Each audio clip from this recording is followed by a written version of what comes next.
All right, welcome back. Episode 18. Recording a little early this week. Got a Tuesday episode we got going on because Mike will be busy come Wednesday, so we can't record then. I will be busy come Wednesday. We lost a square. A little early this week. I don't see another square. Yes, we were down Ian Blum tonight. This is what happens when we change nights. Ian works every day of the week. It's a sacrifice except for Wednesdays. It's a sacrifice we have to take. We took it for the team. Yes. But I believe Packers fan Cody Butenhoff will be joining the show in a little bit, which will be a great time. Yeah, hopefully he sounds off. We need that. Of course. Hopefully Mike Samuelson sounds off too. We need a lot. Oh yeah, we got a lot. So let's just catch up here. How's everyone doing? How are we all? Great. It was good. Noah, how was Scream? Scream? I had a great time. I love the movie. Best movie I've seen all year. That's good. Best movie I've seen all year. I don't know if we want to spoil. I don't want to spoil anything because can we? Mike, that's your call. I feel like it's been a while. Well, about spoiling? No, yeah. I mean, it's on Scream. No, can you? I mean, just give it an alert. Just give an alert. Just hey, we're spoiling. I mean, you could just say didn't expect who the villain was. I mean, you could probably talk about it without saying who the person is. Yeah, throughout the movie, I expected it. At certain parts, it gave pretty good evidence. I would say, was it very obvious who the killer was? Killers. Yeah. I had a feeling, but I guess that's a spoiler there. Yeah. Spoiler. There's two. One of them I expected, the other one I didn't. But that's it doesn't they always have two, like every movie. So that's not really a spoiler. That's that's the thing. The first one I had two. The second one I had two. I don't know about the third and fourth. The first two I know. Yeah, I don't think the fourth did. But the first, first that was revolutionary. Yeah, Billy and Stu. Yeah, four was they're just the idea of two killers and the whole slasher movies that was. So, but it was good, man. Yeah, I don't know. I like those movies. They're a good time. I do. Yeah, I like the nice balance of horror and comedy. Yeah, it just sucks it came out then because January is usually when the studios dump a lot of their movies, and I feel like it would have been good in a springtime, when COVID I was cleared up and more people are back out there again. They would have done better, but it is what it is. But they're definitely making another because I think they already made the profit off how much the actual movie cost, and they already made it back and more. So it would be stupid for them not to make another. It'd be, and it's Ghostface. It's iconic. Yeah, well, they were worried because, obviously Wes Craven, rest in peace. This was the first one without him attached to it. So I think they were a little worried, okay, if we put it in somebody else's hands. But the people who made it, I had faith in them, honestly. They made another movie called Ready or Not. That came out 2 years ago. I think Ian talked about that. It was a preview for it or something. But and that one was it was a good horror comedy. So I figured it was in good hands, and they did a good job. I liked it. I'm just watching. I'm watching the rest of the Oscar movies right now. But I'm just looking right now.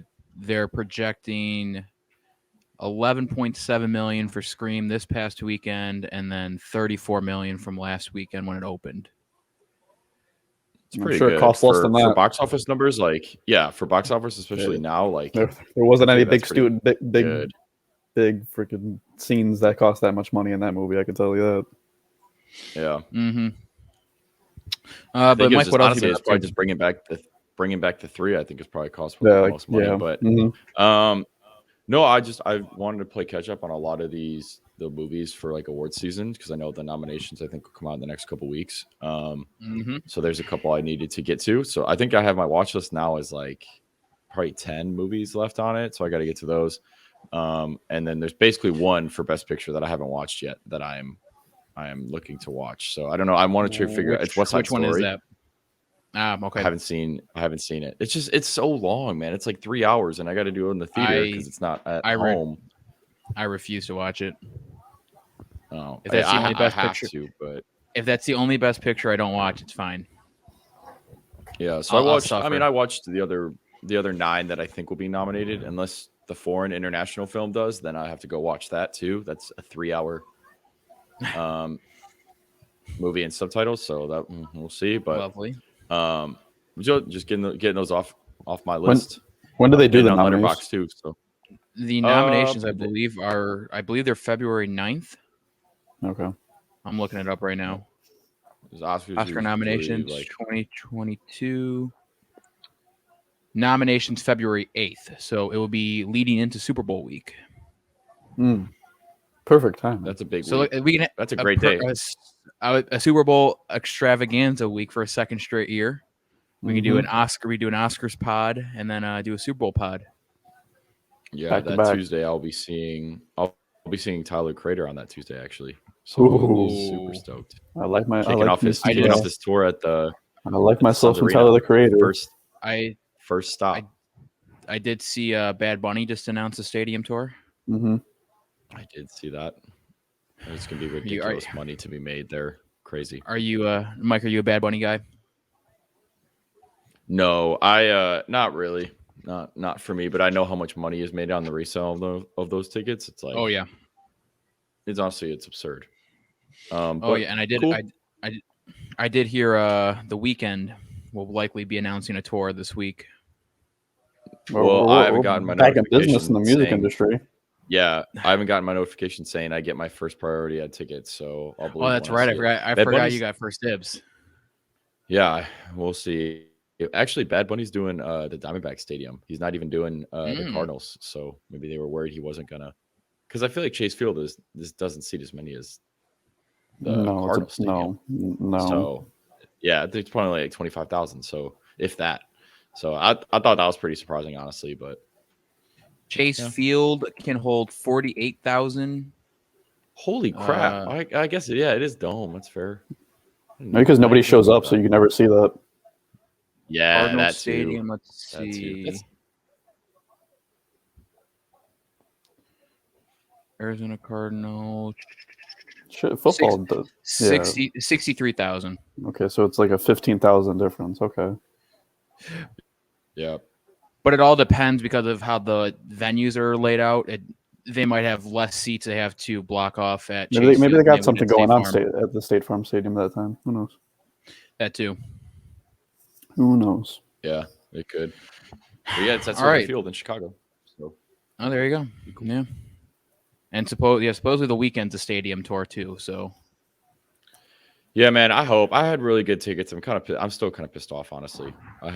My tickets were really good, and now that got moved to. Didn't that get moved to a stadium before it canceled? No, so it was always at the Suns Arena.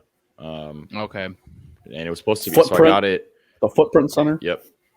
Footprint. I was supposed. So I got the tickets the week after the Super Bowl because he put up his all his tour dates and stuff right after that. And it wasn't until this year in April. It was supposed to be like April 20 something. And yeah, now I don't know. We'll just wait and see. I guess waiting for Ticketmaster to send me an email. We can only hope. Should we get into some sports? I mean, it was like the best weekend of sports in a while. We could, we can dabble. We can dabble. Let's maybe get in. Might have been the best divisional games of all time.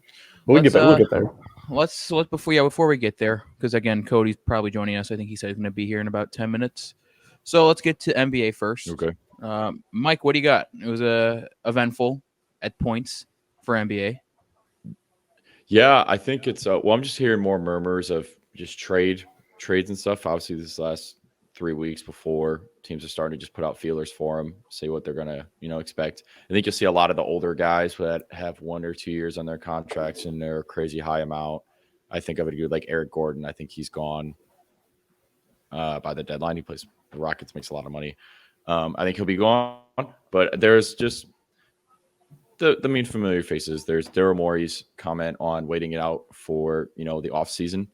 I think for me, that's also people in the league play just so many games. I think more than any other sports league in terms of even the GMs, like the agents, they just throw out little feelers, right? So like now Morey says, "Oh, we're okay to wait to the off season." Now, if a team wants him like that bad to make a push, like they're going to urgently push for something now instead of waiting to the off season. But also flip side, James Harden is possibly, if he doesn't do his extension, like do some sort of sign and trade for him. So I don't know. It's starting to heat up a little bit. I put some trades in a trade machine. I don't know how. I think there needed some extra capital that needs to be added to these, but I'll read them off to you and see what you guys think, if they would be a good trade or not. For Ben Simmons? I just have the two. No. Okay. So this is for the Bulls, and then This for was the just- Suns. okay. This was for if Ian was on, but that Okay. Kobe White, Troy Brown Jr., and a second round pick for Christian Wood. I just didn't know how much he was reluctant to move off Troy Brown Jr., but they have some other guys that they can like kind of mix and match in there. I think Derrick Jones Jr. has been pretty good for him, so I don't know if they want to do that. I think Houston. It's hard to trade for the Bulls. I mean, everyone's banged up right now. It's hard. That's where I was about to pivot to. So, do you think they're still looking to move Kobe White with all the Levine, the Lonzo, and Caruso injuries? Yeah, I would. Still you have to, because you're looking at a future play, right? And there's like, Caruso's gonna be hurt for 6 weeks. That's still not play. That's still like playoff times is still coming anyway. And Kobe White's not a defensive guy whatsoever. So that crosses that box, right? So you wouldn't do that. And then you still have Lonzo Ball who facilitates enough. Because the problem is when you run Vucevic, you run Levine, and you run DeRozan, those are all offensive dudes, right? So then if you're going to put in a Kobe White, whose main asset is scoring, he's a scoring point guard. He's a shooter. He's shooting. Yeah, exactly. So, and that's the problem, I think, with the construction of that lineup now. So I think they wanted to test the run to see if it would work. Now they have these young guys that are sitting there that could be potential assets that I think they will make a move on. I think the Patrick Williams one is a little iffy. I don't know if teams are going to be reaching out as much because he's obviously hurt and he only had played a year and was more of a defensive guy anyway too. So I think they would move off Kobe White for sure. And getting this one need of like a big man. And Christian Wood is very really good player. He's got more years on his contract. And obviously the team stinks, right, for the Rockets. And he already had disputes with like the coaching, and they had all that debacle. So I think it's an attractive idea. I saw they're trying to move John Wall as well. I saw that, but his money is so crazy. Like it's like Russell Westbrook. Yeah, it's like that kind of like it's good luck moving him. That's literally the only realm of like cap that you could move, because they make like $40 million a piece. I think it's even like 45. Like it's the Clippers. Crazy extension. The Clippers have shown interest. Yeah, that would be pretty good. I think for them, their MO would be to like if you can add another guy like that to the team. Like they've lost. The Rockets obviously were losing games, right? They're not a good team, so they have assets like this to move. And Kobe White is still a young guy. Pair with Jalen Green, you got to have some draft capital, I'm assuming, and you move off the other guys on your team, like do a full blow up. That's what I would do, and I think Christian Wood would thrive there. I think I look at the other teams, and who needs this or who needs what. I think the Warriors could even make a play just because they always do. Their front office always does. I could see even the Suns, but I have another trade. But no, I want to ask you: three-team Suns build. No, three-team Suns build. That it is a three-teamer. It works. The trade is successful on all parties. So the Suns gets a bonus. They trade Sabonis, and I think they would only probably need to do a second-round pick, but I don't know yet. I want to get your thought. Sabonis a pick. The Pacers receive Terry Rozier, Jay Crowder, and Dario Saric, and obviously the picks in that capital. And then the Hornets get Miles Turner. They get off both their fat contracts. You get off cool the Rozier with contract Crowder and Saric. Yeah, you get off because for we the have Hornets too. You get off. Because I'll never think I say this. We have Bismack Biyombo, right? Yep. We don't need Saric. Hurt now? I thought no. Is Biyombo hurt now or no? No. He just dropped 21 points and like 13 rebounds against the Pacers. Okay, go ahead. And then McGee and Aiden. There's your three big men. They're your centers. Crowder, I love Crowder, but you could replace him with Cameron Johnson, who's been phenomenal this year. He's a young player, young shooter, good defensively. He can get up there. He can dunk. And we get Sabonis. I mean, Sabonis is an all-star. I'm cool with that. I like that. Yeah. If it works for all sides, I am cool with that. Yeah, and that's the only part that I was like, maybe is the Pacers, because they are getting just three older-ish guys. I think the draft capital is a good part of that. But I mean, if you can add a dude to pair with Ayton, Booker, Paul, and then you add an all-star and Sabonis in that mix, like there's not anybody in the West I'm taking over that team, to be honest with you. There's just I wouldn't be surprised. There might not be anybody right now. I wouldn't be surprised if the Suns try and trade Jalen Smith. He was the first round pick from last year. would not be surprised with it. He's been showing some glimpse of being successful in the league. Maybe that's because Chris Paul's great with the big men, but he's shown some promise. I don't mind getting rid of him for a proven talent right now. I don't mind it. And they give like an extension or whatever for rookies. They didn't sign him for anything. So they didn't do anything with him. He's like one of the few picks who did not receive an offer. So if they want to get rid of him, I'm cool with it. Yeah, and I think honestly, I mean, they're the number one team in the NBA right now. I think power rankings wise, I still would put them number one too. Like they're beating the teams they're supposed to beat. The teams that are good, they're getting a little trouble, but that's how right. They're beating the teams they're supposed to beat. No, you can't ask for anything more than that. So they got a tough game against the Jazz tonight. I think they should probably still do well. I think Mitchell and Gobert's out. Mitchell and Gobert's out. Yep, they should win this one pretty easily. Okay. The spread's 11 tonight. Gobert's got like a calf issue, and then Mitchell's on a concussion protocol. Yeah, I saw Gobert's got a mild. Let's see, can we see it here? No, it just says out. And Mike Conley's out. Okay, yeah. No, if Joe Ingles is starting for the Jazz, I like my chances. Yeah, I didn't know. I knew about the Mitchell concussion. I didn't know that. I thought Gobert just had COVID and then he was back. Now he's out. No, he had a mild calf injury. Mm-hmm. They play each other Wednesday too. So maybe they come back Wednesday, and then we can have a more like a playoff-esque game with the atmosphere. But tonight, I think the Suns should win convincingly. And it's in Phoenix. But I don't.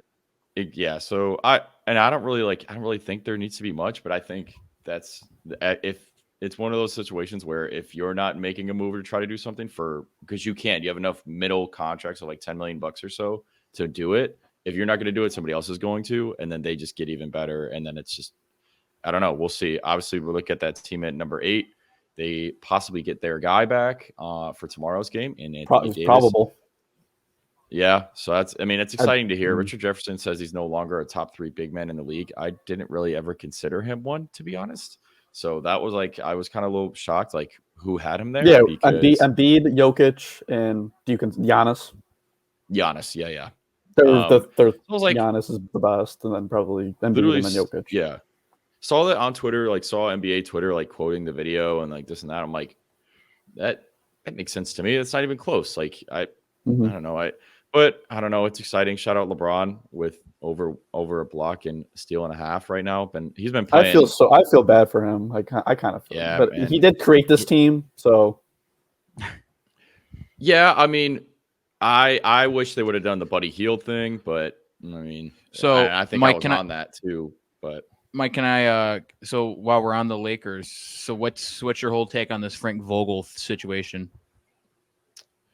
I don't. You can't cut him. You're gonna let him finish out the rest of the year. I think my biggest caveat a lot of times is with LeBron coaches is they use LeBron is the coach, LeBron's the GM, this and that.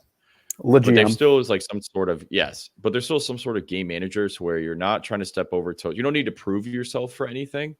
You're just doing what is necessary and drawing up the plays when it's okay, there is 5 seconds left. Here's the situational coach. Let's put it that way. Okay, this person has this many fouls. This person's doing this based on the matchups. Just what a coach is supposed to do, right? And I think it works if for a guy who's more of a veteran, doesn't have much to prove, has already been in these situations before. I think it works for LeBron. I don't really think it's the coaching. I just think it's the construction of this lineup. I agree. I think it's. And what's your follow up? It's hard to get rid of Frank Vogel when Anthony Davis hasn't really played much. It's hard when you haven't had the 100% your full. Well, and then follow up. So it's hard to get rid of him. Follow up with that, the whole Russell Westbrook benching thing. I'm cool with it. Russell Westbrook, he's not good down the clutch. Yeah, he's not. I'm cool with that. He's not good down the clutch. He can't shoot. He can't defend. And that's exactly it. I mean, I think in that game specifically, he was 5 of 21 from the field. You're only hurting your team more at that point. I remember watching on the box score, it was absurd because LeBron had 29 and the rest of the team was all single digits. It's and I don't know. It's maybe they had more faith in THT than he actually was. I think they should have probably moved him before. Now they're trying to move him, and they're not getting much interest. Yeah, and it's tough. So I And I don't really know what they can do, honestly, like with the roster and like how much money they make. Like it's a lot of older guys. I don't think there's much interest. I think the only thing they can hope for is AD coming back in full form. I think that's the only thing they really can hope for. Hopefully he stays healthy. And then the buyout market, and people want to play with LeBron James. And is Kendrick Nunn ever going to play? I feel like he could help out with the bench. I feel like that would help do too. Something. That'd be a great help at guard. Honestly, I think he would get a decent amount of minutes too. Like, I think so too. I agree. But I don't know. I want him to make a move of some sort, but like you got a $45 million handcuff with Russell Westbrook, and he isn't worth that. And you got a lot of just older middle, like Trevor Ariza is getting 15 minutes a game. Like we're not going to win anything. Trevor Dwight Howard starting. Like that. Yeah, and Ariza was like 13 minutes in the game this past game, and he was in 13 minutes in 0 of 5, 0 of 3 from 3, like just absolutely wasting time, wasting fans like time. Like it was absurd. Yeah, no, keep rolling down. Yeah, he's down there. So 3.4 points per game. I'm not the experiment came and went. It's year by year. It's more of a but he never was like known as that guy though either, right? Like his 3-point percentages was always in that range of like 37 to 42% from 3, and that's all LeBron usually likes to play with, some catch and shoot guys. Malik Monk has been playing pretty decent. He's an on and off guy, but he's on the bench now. He's on the bench now. Yeah, which I mean that's fine. So, you need bench. You need somebody on the bench because God knows you ain't got much. They're all a bunch of old hags.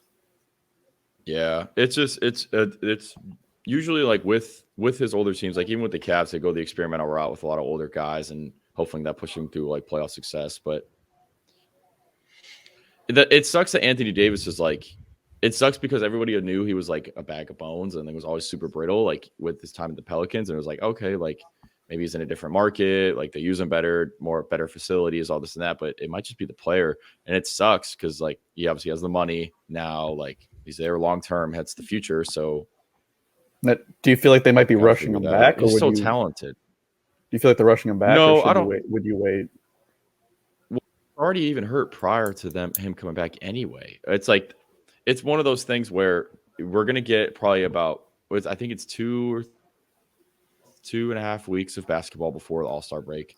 That's some more time because I know he's getting the votes, but I don't think he's like fan votes he's getting. But I don't think he's fan votes is like 50% of the actual who gets in or not. So, like, Klay Thompson's not going to get in, like, because he hasn't played. Kyrie Irving's not going to get in.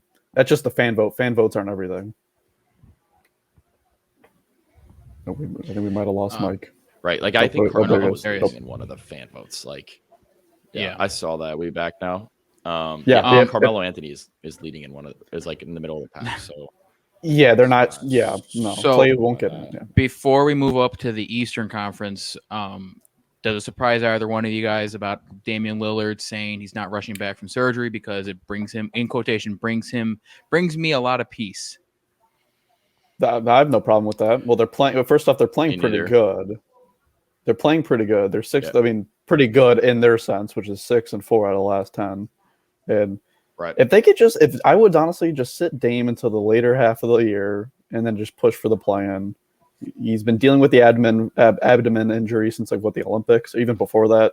So I'd set him for a while. Don't rush him. Just get in the play-in and see what you could do. To be honest, I'd sit him the whole season.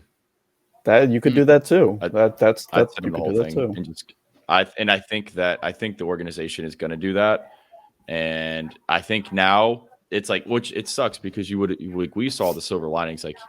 He's been trying to push his front office like, okay, hey, you know what? Like, we got to make some moves or I'm going to leave. And I think it's now with this whole injury, he's already forfeited to like not play. I mean, granted, I'm sure the injury is bad, whatever, but like he's saying like, no, I'm not even going to risk it. I'm not playing. It's like, okay, this guy has already said he was just going to sit games. We're not going to pay him $50-something million to just not do that or not produce. And you don't want to risk re-injury that hurts your value. Yep. So I would sit him the whole time. I have no problem with that either. All right, shifting up to the Eastern Conference. Well, I guess the first one you want to talk about would be the Bulls, right? With all the injuries. And should we? I mean, do you want to touch on the? Should we touch on the Grayson Allen? I don't think my take's very hot. I don't think he should have been suspended at all. I think he should have suspended at least one game. You get a flagrant 2. I feel like that's an automatic suspension no matter what. Yeah, that's true. But I mean, it just was one of those. It's a hard foul. I'm with you. It's a hard foul. Flagrant 2. I didn't like the smirk after. You could have done without that. But no, yeah, it sucks, the Caruso injury. Let him get his one game, and he's a dirty player, but that is first flagrant in the NBA. That is true. In the NBA. Yeah, I think that's. If there's no news that Alex Caruso is hurt and he's just is playing, then I don't think it's that big of a deal. He gets one game. I don't even think it's that big of a deal. He gets one game outside of if you live in Chicago, Illinois, to be honest, because it's just one of those things where it's a basketball play. Yeah, it's shitty. It was a little excessive, but it's not like he was trying to hurt the guy on purpose. It's not like he was trying to knock him out for it was a wide open layup. I mean, it's a close game too. It's a 1-point game. Yeah. Just get him to the free throw line. Now, do you think it's a bit of an excessive, maybe cheap shot by the Bucs the next day for their game day, using Grayson Allen as the poster child to promote the game? That was before the Caruso being hurt, though. So it was. They deleted it after. Okay. They deleted it after. Yeah. Because otherwise, I mean, social media people are funny. Yeah. They're in the moment. It's not so. It's just being social media. Just in the moment. Ian said this. I don't really have too much from the East, honestly. Ian said that he likes it, all the shit talk, because we need rivalry back in the NBA. Oh yeah, that's what he said. But now, to just stay on the Bulls real fast, Mike. Does the injuries with Lonzo and Caruso being out 6 to 8 weeks worry you at all? No, because Lonzo has had an injury history for a little bit. And honestly, neither one of them, not really, because All-Star Week's gonna be a full week of having time off and a lot of events and stuff. Even prior to that, they're in a good spot. I mean, the East is. They just got to stay out of the plane. Yeah, they're in a good spot to be competitive. I really think it's, and obviously with the KD injury, that's gonna mess with Brooklyn a little bit in terms of these standings. It's already been playing a role. Obviously, you're not getting Kyrie in a lot of away games. Cleveland's starting to it's that full and home basically games, home games. Pretty much that top 6 is. I could project any of those 6. Maybe not Cleveland, but any of those 5 to get the number 1 seed in the East. But even Cleveland's balling right now too. I just can't fathom the idea that Cleveland is 7-3. How about that? Let's talk about Joel Embiid. That's what you gotta do. Joel Embiid's carrying. He's carrying that team on his back. Oh yeah. I got a little bit of something in a second, but that first. I would say that first 7, regardless of injury status, whatever, that's the 7 in the playoffs. The rest are a toss up, to be honest. I'm actually I'm not even that confident on Charlotte. It's really the top 6, and they probably just will shift shape around. But I think that's your 6. I think the play-in can be shifted. I think the Knicks eventually are going to find a way to get in. Mm-hmm. And not only that, the NBA is going to want the Knicks to get in because. Yep. All the New York media, they're going to need them to get in. So, I mean, they're literally. It's literally tie for that last spot right here. Yep. Yeah, and we didn't buy the Washington Wizards when they were the 3 seed. Yeah, they were yeah. They fell from grace. They knew they are who we thought they were. Exactly. But I'll just run through the Joel Embiid part. But it's just the awards that I have. Tyler Hero is 6 man. It's just not even close. I mean. I think the odds betting is minus 600 in odds for 6 man of the year, and has been that for 3 weeks. I think defensive player of the year. I was looking at it right now. I still think it's Rudy Gobert. I hopefully when he comes back, he's still playing at that same level. Vegas has Draymond Green at number 1. I think it's probably he's going to be out for a while. Yeah, Draymond Green is. I mean, he's number 1 in all the books, but I think it's because the team is number 1 defensively. So there's no real clear front runner right now, so that's just. So you just give it to the best defender on the best defensive team. Kind of, because the numbers like LeBron has damn near the same averages of Draymond Green. I think it's just more of an efficiency standpoint. So if I was a betting man and if I had better odds with Gobert right now over, like you said, Green's gonna be out a little bit. So I would do it that way. Rookie of the year, Mr. Mobley has been balling. Embiid Jr. over there in Cleveland has been balling. Cade Cunningham is still in that who I want. He's still in that little mix of being of potential rookie of the year. He has a spurts of good games. I think he's top 3 right now. Your boy Scotty Barnes. I just don't watch any Raptors games. I just can't sit here and lie to the masses. I don't. I know he's good. He's leveled out now. He just hit a career high, I think 27 the other night, and everyone was pissed because the entire fourth quarter it was the they just weren't passing him the ball in the entire fourth quarter of that game. So he could have easily had over 30, but Pascal wanted to show off and be the superstar. So he makes the money. Yeah, honestly, it makes the money. So a little beef inside the Raptors locker room. Well, I did see for Siakam probably for sure. Someone was, I forgot who it was, but someone was talking about. They're like, yeah, when they're building statues, they'll build one for DeMar, and right next to DeMar will be Fred's. Oh. And I don't know if Fred's gonna get a statue. They think that he's the next DeMar for that team. I don't know. DeMar was pretty damn good. Kyle Lowry. Kyle Lowry should be Lowry. Well, I think Lowry's also getting one. I would imagine. I don't think Fred VanVleet, unless he carries them to a How many championship, statues can we throw around for a team? How many statues? Yeah, how much space? How much space is statues around there? left and right? Yeah, we got space. I'm not throwing statues like they're chips. I'll see a retired number before a statue. No, for sure. Yeah, for sure. Mike, Mike, you got anything else? Yeah, just Morant is the clear front runner for most improved player. It's not close. He's just been balling like crazy. For MVP race, it's really 4 guys, and I don't think anybody else gets in, and that's Embiid. Take your pick.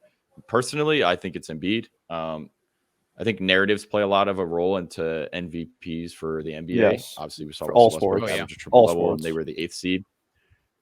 So I think Embiid has the best narrative. Obviously, all the drama in Philly, and they're still being competent enough. He's putting up crazy numbers. He's been playing majority of games too, which is like always a question mark, obviously, with Embiid and health. So I'm team Embiid on that. That was really all I had. Harden complaining about calls, which is just absolutely hilarious. So we've told you to adjust your game from game 1, and now we're like 40 games in. You're not getting all the same calls anymore. Get over it. So that's it. Yes, Mike. Embiid's played 35 games this year. Yeah, I know he's missed a lot because of COVID. I know that's where he missed 35, and I believe they played 42. So okay, so he's missed. So I think all those. I think he missed all of his games from COVID.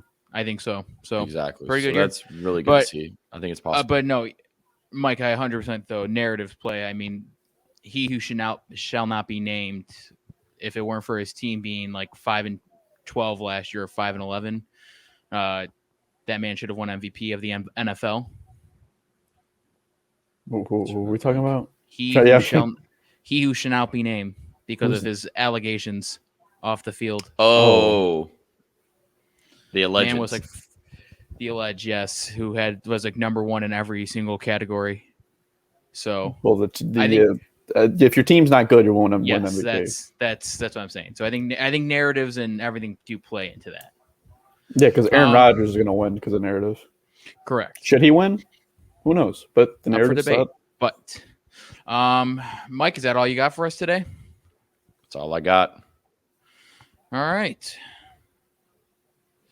Let's head over to MLB. We finally have stuff. We do. It's big today. Lead us off. You can go ahead and lead us off. Today they finally met in person. Monday, January 24th. I think the first meeting went on for 5 minutes. 7 minutes. 7 minutes. This one went on for about 2 to 4 hours, I believe it was around there. So that's progress. No deal is even close, but I mean it's one day of meeting in person. I liked how Bob Nightingale was trying to make it all sound sweet and like, oh, dude, they were meeting. They have this, and this, and then Jeff Passan comes in and is like, okay, yeah, whatever you've been reading, not true. Mm-hmm. They ain't close. No, yeah, but the good news is they're meeting again tomorrow, so that's a lot of progress there. Yeah, but I still won't see it until probably February, a deal. But at least they're meeting in person. That's all you could ask for. So at what point? Well, I think the season's going to get delayed, right? If they don't get it done by by February. Yeah. Well, I mean, like spring training. How far into Yeah. how far into February are you like literally pushing up to day one of spring training? Is like that's when you're pushing back the season? I think February 1st. I think they got to get it done before February 1st, because that's usually around then is when pitchers and catchers report. If they don't get if it even gets even close to March, there's no way you could start it on time because you need spring training. You got to get the players on their feet.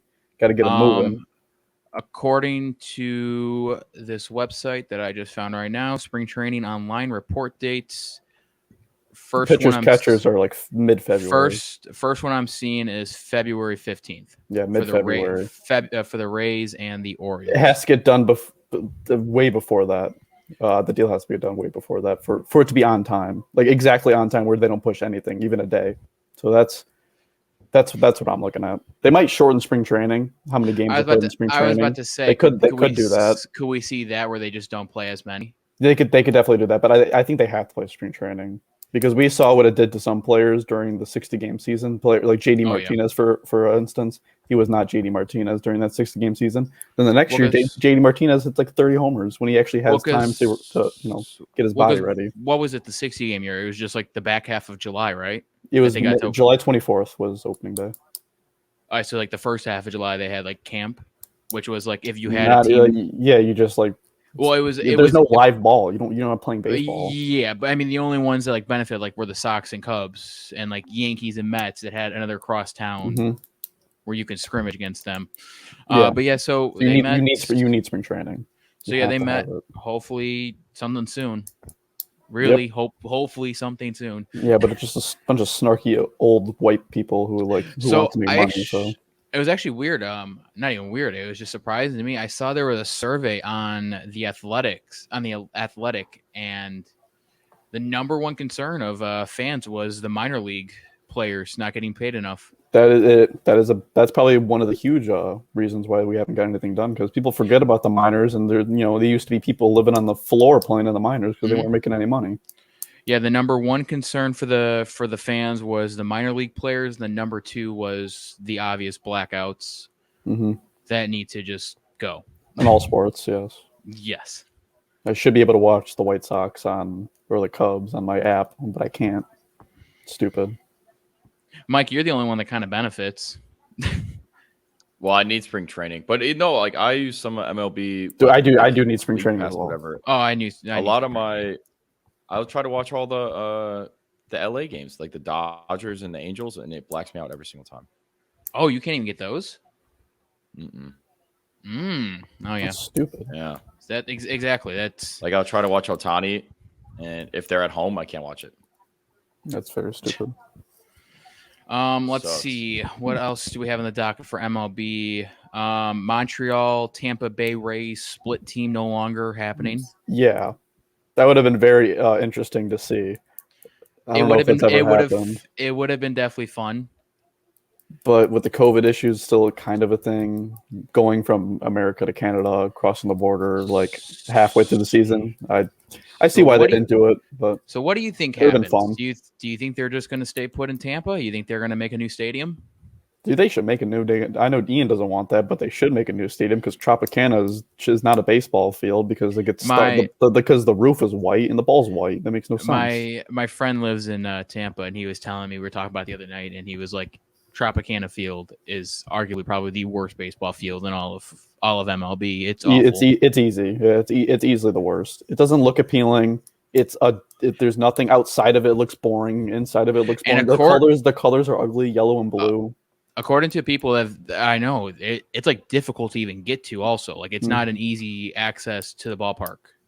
And which is weird because nobody really goes, even when they're really good. Nobody still goes. That's another turn off of people. If you can't have an easy access to a stadium. Like the Rays have been good for the past decade plus. Mm-hmm. People forget because it's the Rays, and nobody shows up because nobody cares. Yeah. So yeah, your votes for they're just gonna stay put. I would vote for a new stadium. That's what I would vote for. Stay put and get a new stadium. Mike, what's your take? My truthful take is I got asked something. I got an email from work. That's my truthful take. So I'm not really too sure what's going on. They do need they need a dome. They obviously need a dome because they're in Florida. So true, but don't make it white because it blends in with the ball and people lose it in crucial playoff games. And it happened this playoffs because it's stupid. And the ball, I remember when the Red Sox played them, somebody lost the ball in the rafters in the air. It's very stupid. Ian will be very sad if it moves because for some reason Ian likes Tropicana Field. It makes no sense, but he's one of the weird ones. And I got something here. Zach LaVine and Javonte Green is playing tonight. Oh, there you go. So huge. That. Let's see. The Rays owner said on the whole thing coming out not happening now. He said it's flat out deflating. Mm-hmm. It would have been very interesting though if they played in Montreal. They said they spent the last 2.5 years working on this, and it all fell apart. So now they pivot either by revisiting Tampa Bay area stadium or going to a whole new city. Vegas needs a baseball team. That would be kind of. That could be Oakland. Oakland A's could. The A's I know are trying to relocate as well. I thought I saw they have they made progress on that. I'm getting any relocating. Oh, and no, in Oakland. In Oakland. I saw some of like the blueprint drafts of it. Mm-hmm. It looks pretty cool, but they do need a team in Vegas because the Raiders have been doing good in Vegas. Golden Knights have been doing good in Vegas, and Vegas is because it's Vegas. So baseball should get a Vegas team. Vegas Rays, and the NBA should get a Vegas team, but I don't know when they'll do that. That is true. And then lastly for MLB, international signing period underway. Mm-hmm. The most exciting time of the year. Yankees land the number one prospect, shortstop Roderick Arias. As they usually do. Sox got the guy we've been projected to get all along, number 5 prospect, outfielder Oscar Colas. Used to be a pitcher as well. He used to be, he was the Cuban Ohtani, and now he's just an outfielder. Which is fine. Which is we'll fine. Take that. I love the Sox. They always love to get their international players, and they're always great, so I love it. They don't trade for people. They don't go in the free agent. They always go in the international, and I respect that. What is it? Mm-hmm. Probably 85% of the team is international. You could say maybe 80%. As long as Jose Abreu's there, they will attract all of the international prospects. Of course, he's the face of it. He is literally the icon. Mm-hmm. That was it I have for MLB. Yep. It's finally nice. It's nice we could talk about it finally. That's huge. It's nice we could. Mm-hmm. We'll know more tomorrow. I have a question on that though. Yeah. Oh, sure. Go ahead. Yeah, tickets go on sale tomorrow for spring training games. Yeah. Mm-hmm. Do get them still? Yeah. You could just try to get them. Yeah, but you'll just get refunded if it gets pushed back.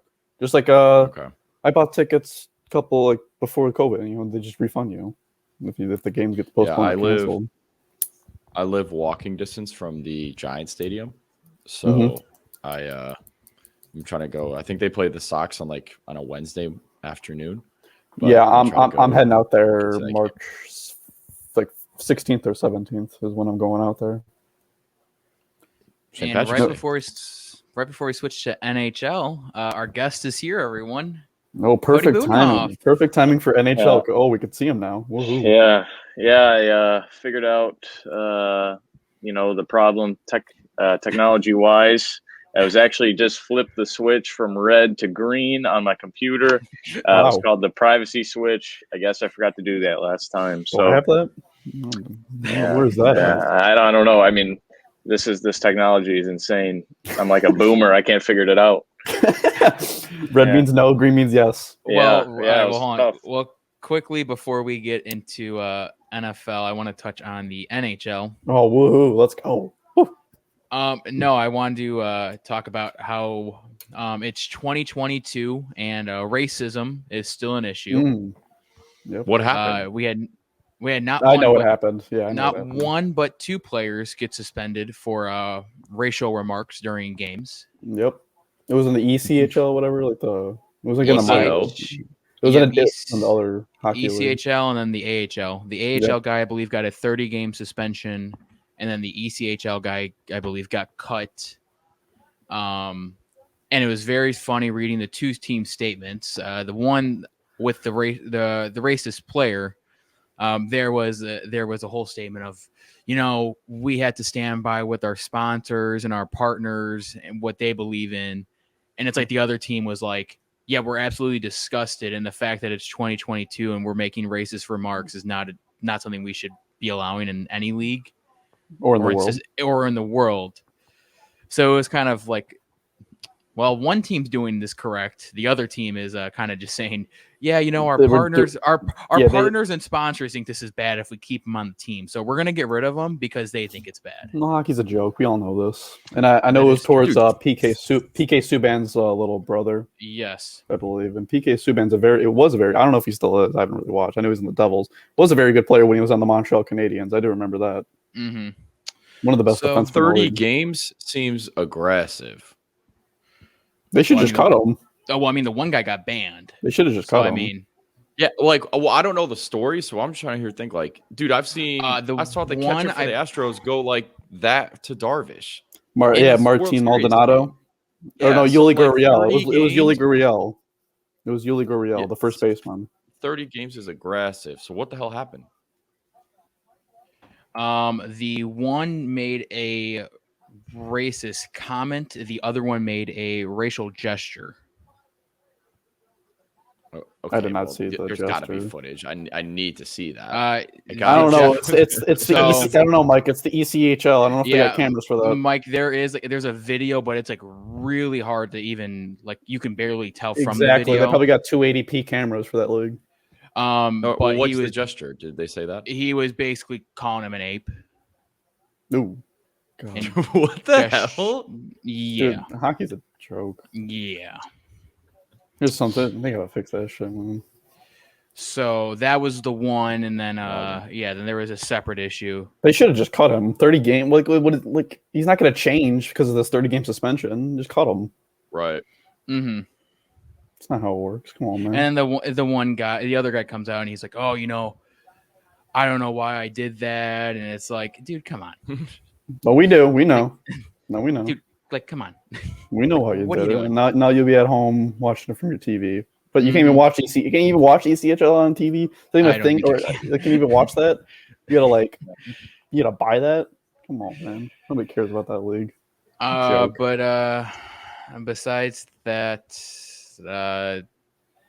NHL's rolling. The top half of the Atlantic division is interesting. Bottom half, same with Metropolitan. I don't even know who's in those teams, those divisions. Well, the Atlantic would be. A while ago. I figured Metropolitan. Atlantic, that would be your Panthers, Lightning, Maple Leafs, and Bruins at the top half of that division. Metropolitan would be your Rangers, Penguins, Hurricanes, Capitals. Hey, the Rangers, how about them? Rangers are pretty damn good. One of the top teams in the league right now. Shesterkin, that man might be going for MVP this year because he's been playing lights out in goalie. Why not? Igor. Man's the Tyler the Creator album. Mm-hmm. Central Division, you got Avalanche, Blues, Predators, Wild. And then the Pacific Division, they're a little rough. Their leader is Vegas with 50 points, which would be fourth in just about every other. So you're saying the Coyotes have a chance? No, Coyotes have 24 points, which is they'll just double theirs and they're right at it. They're actually sounds like they're not eliminated. That's what I heard. Nope, not eliminated. Well, they're not the worst. No, it's Canadians Montreal are at 23, they were just in the Stanley Cup, which good on them, I guess. Lost Carey Price and don't know how to act. Yeah, and then besides that, rumor-wise, I know there's talks that maybe the Hawks might look to trade Patrick Kane. Maybe. Get him out. Get him to a winning team. Get rid of it. Yeah, blow it up. I'd blow it up. And then for my Leafs, I know for some reason Sheldon Keefe is switching up lines, and he's got Marner, Matthews, and Nylander all on 3 different lines now. Hey, spread it out, man. Spread out the goodness. He said, let's see how they can do it by themselves. So I guess we'll see how the next game goes. You can't hate on a coach trying out new things. No. All right. I think that's it for hockey. That's all I have. It was kind of sad to see it was kind of sad to see all the races for Mark. So it's 2022, folks. Like, why are we still doing that? It's kind of I don't like how he just got suspended 30 games, but should be cut. But okay. So Cody, yes, welcome on for football. Glad you can make this on. Yeah, I'm not, but no, it's perfect. We got the Packers and the Brady guy. So we're gonna go game by game here because each game deserves the love because what a hell of a weekend it was. But it was the best weekend I've ever seen in football, maybe in sports. Every single game, thriller. Well, it was a thriller at the end. It was kind of they're all thrillers. They're thrillers. No, we call them thrillers. That game was a that's what I'm with. The second game was a little bit of a snoozer. Yeah, you could have slept the first half. You're good in the probably the third quarter and the third quarter too. Maybe half of the fourth quarter too. But most definitely. There. All right, so let's first go to the Bengals-Titans game, where the Bengals defeat the Titans to advance to the conference championship. What was our immediate thoughts on that one? The immediate thought was the first play of the game. Yeah. Tannehill can't be. You can't start off the game. You cannot be the first seed and then come out the gun with the interception on the first play. I get the idea. Play action, first play. Everyone's like, all right, Derrick Henry's back. But what kind of throw was that? For sure, yeah. Cody, what was your thoughts on this game? Yeah, so I had the Titans. The only reason being is because you think Derrick Henry comes off however many weeks. Obviously, he was injured, but the rest is rest nonetheless. And then Ryan Tannehill, unfortunately, I'm a Ryan Tannehill hater, but, I had everybody in my ear telling me, Ryan Tannehill is a good enough quarterback. He can win this playoff game. So, yeah, okay, AJ Brown, obviously, you guys know, I know how you guys feel about him. He did have a good game. 4 like 150 yards. But yeah, no, I would just say I'm not surprised. Bengals are a really stud team. I love Joe Burrow. I think he's the next Aaron Rodgers, aka the best quarterback. That's not true because it's Joe Burrow won in the playoffs. Yeah, but anyways, but yeah, no, I'm not surprised. I'm actually really happy for the Bengals organization. They're better than, as long as they're better than the Browns, I'm happy. So that ain't hard to do. Yep. Mike, what's your take on this one? Well, someone who I don't know if I was the only one, but I did pick the Bengals. I think the Titans are forever. You did, frauds. Yes, you took Bengals plus 3.5. Yeah, I think the Titans are frauds. I think they just forever will be frauds. I don't think they'll ever get over the hump. To be honest with you, I don't know if it's just Tennessee. I just don't buy it. Never did. That's all it is. And in the hype, there's something to say about a team who's coming in hot at the right time. We've seen it happen with the New York Giants against my team. You've seen it with teams who are lower seeds. Go on a run. It's all you need. So that's pretty much what my initial thought was. And seeing Jamar Chase, it's just crazy how the Titans game plan just didn't have, guard Jamar Chase.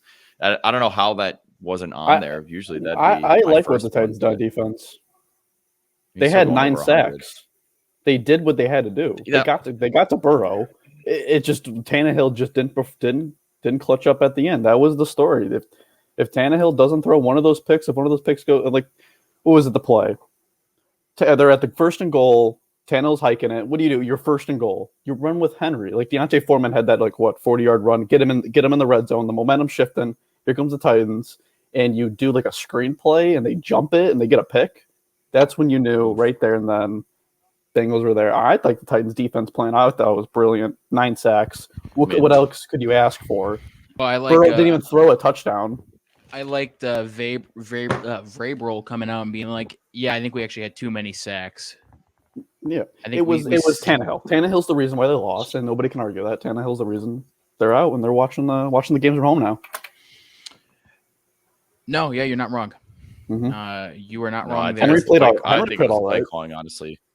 I think it's. Play calling too. That too, because like I just said, you run the Henry when you're first and goal. You run with Henry. Why are you doing a screenplay? And he just jumped. And that's the difference, right? That's why I think they're frauds. Is that it all comes down to coaching, and I think they get right there, and then they just can't get over the hump. That's why I didn't buy it. But I'm excited for Joe Burrow to play. I love watching him play. And also, the memes are always great on TikTok of him. So his glasses. And I will say. I know it's looking ahead a little bit. Bengals, though, come in, I believe, 5th for most salary cap. So go out there and buy an offensive line. That's the reason why I don't think they're going any further. But they could be very lethal come next year.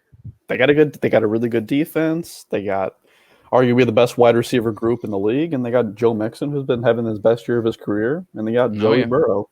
It's the offensive line, and you have the best kicker in the league. You could argue right now. No, and on top of that too, that kicker is elite. Joe, on top of Joe Mixon, though, he's also been healthy all year, which is very rare. That is very rare. It's his first time being a Pro Bowl too. Mm-hmm. Pro Bowler. But yes, Evan McPherson with an awful offensive line. Evan McPherson, what a stud! What an insane kicker! You're going to be drafting kickers higher now because of that guy.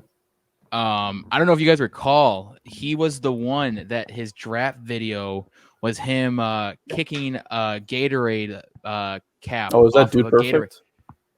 He was, he did a dude perfect shot. Let's see. Let me see if I can try to find the video. You remember that trend where like people were barely touching like a cap of cap. Something doing a karate kick. It was Mm-hmm. So you did it with a football? Here you go. I found it right here. Look at that thing on standby. It was the first thing that popped up when I typed in Evan McPherson. Really? This? Yep, I'd draft him. I'd draft him. Yeah, I mean, I could probably do that though. I was gonna say that's not that hard. Yeah.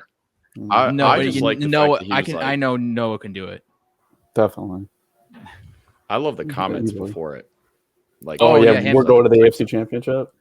Oh yeah, him talking to the backup QB. Yep. That. You gotta appreciate that. That's some confidence right there. No, you're gonna hit a 45-yard or something like that. Probably him and like Robbie Gould, I would think, to just kick clutch field goals, And Tucker. Don't forget Tucker. You got to give credit to what's his name? I just forgot. KC's guy. Butker. There we go. Butker. There we go. Butker's been lights out, man. Well, he missed the extra point in the field goal, so he made up for it. Yeah. He did. Let's see. Evan McPherson from 50 plus was 9 of 11 this year. Mm-hmm. I remember. I remember this guy because of that Packers Bengals game where him and Mason Crosby went on a who wants it less game. Yep. They both went on a missing spree, and it seems like McPherson's been like automatic ever since then. Yeah, I'm 100%. Well, since you brought them up, I don't know. Cody Butenhoff, your Green Bay Packers take a 13-10 defeat against the San Francisco 49ers. Aaron Rodgers and the Packers stay in Green Bay while the Niners move on. Your immediate thoughts on this game here? Yeah, so it's obviously super disappointing. I think anybody you talk to would still tell you, even after that game, that we still probably should have been up by a touchdown or two by the end, just because we're just a better team talent-wise. Now, I guess you could say coaching-wise, obviously Kyle Shanahan did a great job game planning, putting the right guys on the field. I will give some credit to that team. I mean, obviously, they matched up very well. They came into damn near negative degree weather. Being from San Francisco, still played very well in a climate that they're not used to. Jimmy Garoppolo obviously still played like shit. He's horrible. He did play like shit. Yeah, I mean, it just comes down to how horrible our special teams was. We have a rookie returning punts, which is a little disappointing. Or maybe a second year. I think he's a rookie. It's a rookie. It's a Mari Rodgers. Yeah. And so it's unfortunate how poor our special teams is, especially when our defense was improving and we had one of the better offenses in the league, and we don't have a special teams to match those two. And obviously it cost us. It would probably cost any team in the playoffs.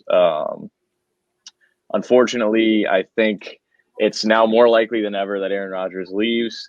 If Aaron Rodgers leaves, Devontae Adams leaves. So, is from a Packers fan perspective, they could do something with Devontae. We'll get to there in a bit. I'm focused on the game. Let's focus on the game. Yeah. So just if I had to sum it up, horrible special teams cost us the game. Should have done better all around, though. No excuses. Matt LaFleur really needs to get his shit together in the playoffs because he is absolute dog shit in the playoffs, it seems. And someone else is, too, on that team. So, Aaron Rodgers played too soft. Can I say he played way too soft? Yeah, okay. Thank goodness I don't have to be the one to say it. He played way too soft. I want to. All right, so let me break this down from what he was going to Devontae way too much. Way too much. So let's start there. He had 20 completions. 18 of those completions went to Aaron Jones and Devontae Adams. Mm-hmm. That's an issue of its own. Yes. One of the completions went to Allen Lazard for 6 yards, and the other one went to Mercedes Lewis for 0 yards. And fumbled. And he fumbled, yeah. Oh, hold on. Stop. I want to bring something up right now. When Mercedes Lewis got that ball punched out from Fred Warner, that was the same exact football move. And this doesn't matter because they punted the play after. But when the 49ers, I think it was Deebo Samuel, he made the exact same football move as Mercedes Lewis. He caught it and took maybe 1 or 2 steps, and that was considered a fumble for the Packers, but it wasn't for the 49ers. I question that. But go ahead, sorry. To be honest, I don't know. I probably was asleep that time. Yeah. I'll look at the footage. Besides that, I think we can all agree this was absolutely a pathetic showing from the offense. Yes. I think the first thing that comes to mind for me for the Packers and offense is what the hell happened to David Bakhtiari? You had a whole week to rest, 2 weeks almost for this game. You had 2 weeks to prep for it. He came back in that Week 18 game against Detroit, and now he's missing. Like, what the hell happened? Mark. I thought he was going to play until I saw the report like a couple hours before the game. I never understood why he played Week 18 against the Lions. Like, I get it. You want to get some reps in. Right. I get that, but it's just like what happened in Week 18, and then what happened those last 2 weeks, right? Where you should be resting and getting prepared. Seems like the bye week hurt these two teams. The Titans and the Packers. Yeah, 100%. It kills momentum. Mm-hmm. So then my next take from this is, hands down, this Packers defense, which hasn't been phenomenal, played by far its best game. Yep. We said, Jimmy G didn't do anything. They couldn't get anything going on the offense. He's not good. Jimmy G's horrible. Yeah, no, we agree. It's the defense. He's a glorified Rex Grossman. It's the defense that carries him in the run game. But and Deebo Samuel. Well, I was about to say, the thing is that we knew coming into this is going to be pretty much a run-heavy game from San Fran. And, I mean, Green Bay did a great job shutting it down. The defense gave up no touchdowns. Until the final play. That Deebo 9-yard run is what won on the game, because it would have been a 55, 57-yarder. Robbie Gould doesn't have a strong enough leg for that. He's got accuracy, but he doesn't have a strong enough leg. Don't be disrespectful. I'm not disrespectful. Robbie Gould's very good, but he's not great from distance. So my biggest thing from this game is obviously special teams. Mm-hmm. And my biggest takeaway, let me just pull up a still shot because I'm sure we'll get copyrighted and everything if I play the whole video. But it's right here where you have this defensive end lined up directly on your long snapper, and no one else for helping. I mean, he has to take time to get back up. So you have no one picking up to help this block, and he just runs right through him and just gets straight through. And there's no one else there to back him up, which then inevitably gets the punt block and then gets the touchdown. Yep. The special team and then at halftime they had the field goal kick blocked. Correct. So, and on top of that too, there was a lot of miscommunications on that from the Packers special teams, where there was people lined up in weird spots that probably shouldn't been. There seemed to be like no one set up on the outside. It was a weird setup, and hands down, the special teams ruined this. And had 10 players on the field for the 49ers field goal to end the game. Yes. Yeah. I have to say that special teams coach will not be coaching next year for them. After a timeout too. Yeah. A timeout was taken. They had a whole play time to get 10 guys on the field, and they couldn't even do that. So, you have to question coaching, and you have to question special teams there. Like, what are you doing? And that's why I don't think Aaron Rodgers, like we'll talk about it later, but it's hard to see him coming back because that special teams had lost him the game. I mean, Aaron Rodgers didn't play great either. Like my biggest takeaway was he has no room. He has no room to complain. Yeah, no, the only one good from this game was the defense. Yeah, and AJ Dillon with my lock of the week, scoring his touchdown, then fracturing his rib. that didn't help either. Yeah, but because they didn't have that power Jones runner played to pretty get. good. He played all right in the receiving end. On the run game, not much. But he targeted Devontae and Aaron Jones way too much. You got Randall Cobb. You wanted him. You got him, and you didn't target him like maybe once. Alan Lazard. I know Scantling was out, but like they're gonna just double team Devontae, and they're gonna know you're gonna be throwing to him. So why don't you spread the ball out? So he had 27 targets in the game. Aaron did, and out of the 27, 21 of those went to Devontae and Aaron Jones. Yeah. So 6 targets went to 1, 2, 3, 4, 5 other receivers. It's either they just weren't open or he wasn't trusting them. Well, and I think you guys can all. I mean, I don't know how much of. I know it was a snoozer, like we talked about. But I mean, there was just a lot of plays where it just seemed like he was forcing it and trying to get it to Devontae every single time. The last play was 3rd and 10. He just jacked one up to Devontae and like triple coverage. And that's a big thing too. Is you can't go out there, have an MVP season, and then go 3 and out on that last drive. Mm-hmm. You can't. You can't. No. Absolutely cannot. And he's had this reputation in the playoffs of he just chokes. Mm-hmm. He had to step up there. He'll still be MVP though. Yeah, because the narrative's set. Yeah. Well, yeah. I mean, it's also for the regular season, not for the playoffs. It is for the regular season. It's a regular season award. Yeah, he'll win it. But his legacy is a great regular season player. But when it comes down to actually win, besides the 2010 run, which you can argue maybe because if Jay Cutler didn't get hurt, maybe the Bears would have won. You never know.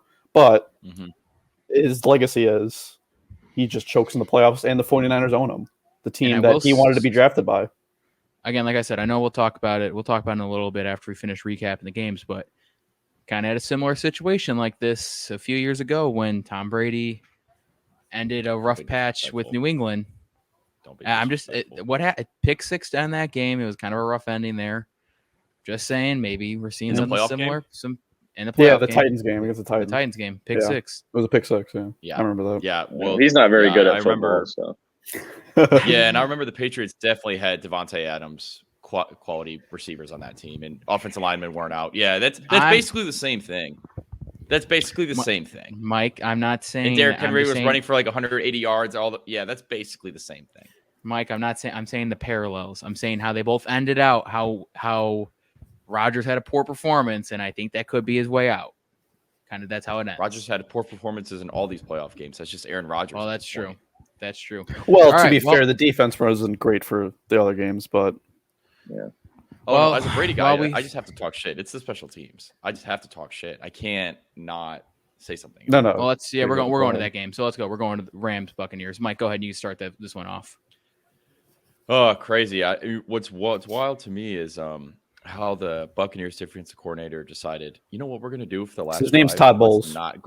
Let's not cover Cooper Kupp. Right. Let's not have a deep safety back there for Cooper Kupp to get the ball. Oh no! Did you not hear what actually happened?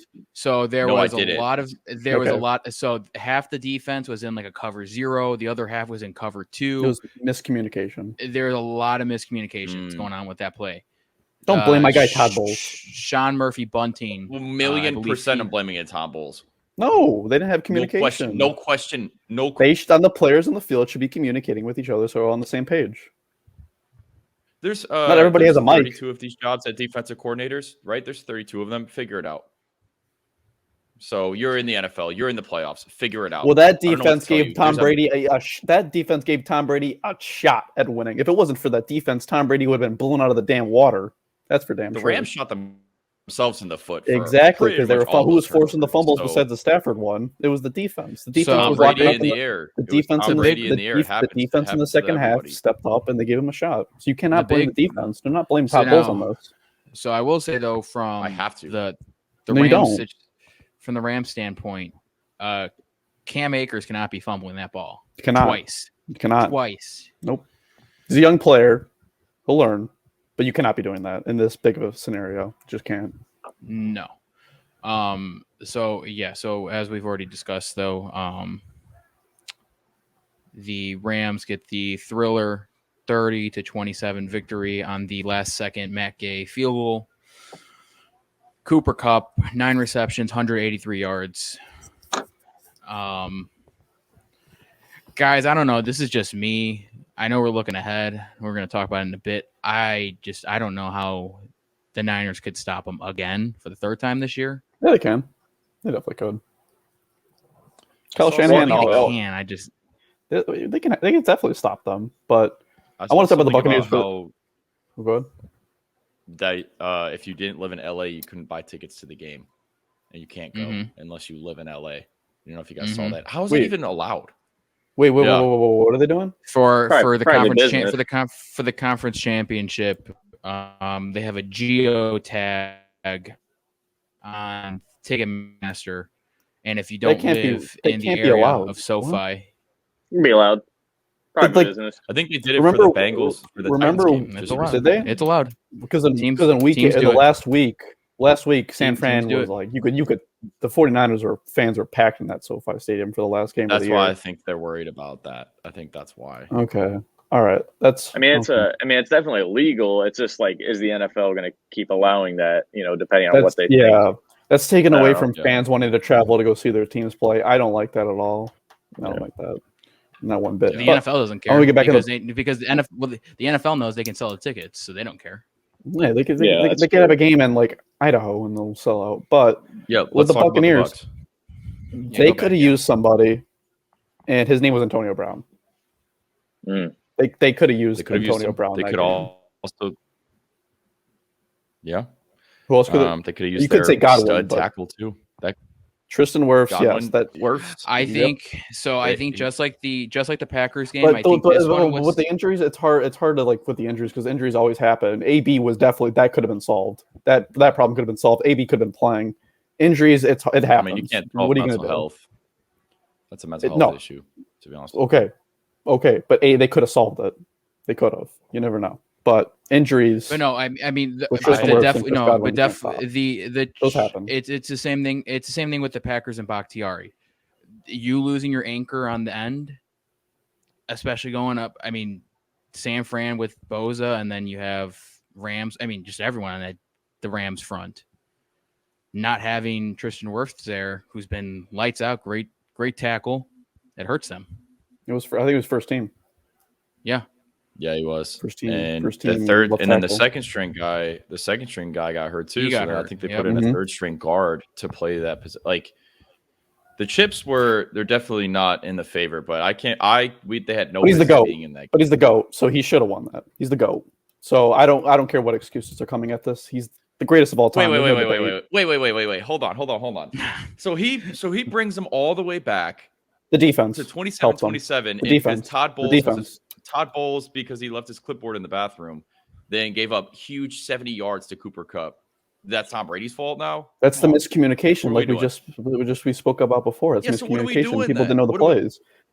That's on the captains of the defense of the mic to communicate with his teammates, because not everybody has a mic. Only the captain of the linebacker does. Coach. I guess there's a reason he's not a head coach anymore. He coached one of the best. One of the best defenses. And look what happened when it mattered, right? So, that's my biggest disappointment is like, okay, you can't tell me Brady. You can't tell me the first half Brady did not play great at all. We can agree on this. Brady had on average 1.8 seconds to throw the ball. Okay, he get the ball quick. Are you kidding? Okay, so let me. He is the king of 5-yard checkdowns. He's the king of 5-yard checkdowns. And he got him all the way down to 27-27. And he got him 27 because points. The defense helped, and the Rams. It's because the Rams beat themselves up, and the defense came in clutch when they had to. Well, I saw a team hold because after the Von Miller fumble. Okay. After the Von Miller fumble, they could have ended the game right there. But the Stafford and the center weren't on the same page. Yeah, they could have, would have, should have. I've seen it happen in Atlanta too. Exactly, and could have, would have, should have. The Buccaneers could have won. And I saw I wanted them all to the way win. down, and then when they got a chance in overtime, what happened? He did it. So that's what I'm saying is like he did what he was supposed to do, get them to that 27 point. It's not my fault that your defensive coordinator that you fell in love with. He's not mine. I'm a Jets fan. That's not my fault. I know it's not my fault. He's not mine. It's yours. Actually, what are you? I don't even know. You're Patriots. I don't know what you are. But no, I am a Pats the, guy. the defense brought him back in it. The defense brought him back in it. And yes, I agree. The Tristan Wirfs injury, it hurts. It definitely hurts them. But he was getting the ball out. He was doing exactly all he could. And then he got hit in the face, got his first unsportsmanlike conduct called, which was absolutely pretty funny. ridiculous. I cannot believe he got that call. That is absolutely absurd. And I'm actually he did looking that, for an investigation criminally. He did. Tom Brady did that because Brady didn't get his way. Oh. Well, Brady got the taunting call on himself. He did that to himself because he did that. He said last week in his presser, he said, "Yeah, it's crazy how the refs just let me say whatever I want." Yeah. And then this week he gets it's crazy. You can get hit in the lip and then have a bleeding lip. Okay, come on. That didn't happen. I got a quick question. I got a paper cut. Where's my unsportsmanlike conduct? Everyone agrees that Aaron Rodgers is the MVP this season, right? Over Tom Brady. I don't want to agree. I want to hear Mike. But it's going to yes, Aaron Rodgers getting MVP to answer yes. But no. I'm asking you. I'm not asking if you agree that he should get. I'm asking, do you think who do you think should get MVP? You think Tom Brady should get MVP? I think Cooper Kupp should get MVP. Played with three All-Pro first team. Great point. Yeah, and we played with backup O-linemen all year. So I mean, I'd be lying if I'd said it should be Cooper Kupp. Yeah, but the MVP is stupid and it's a quarterback award. That's why. I wouldn't disagree. But Jonathan Taylor, you could throw in.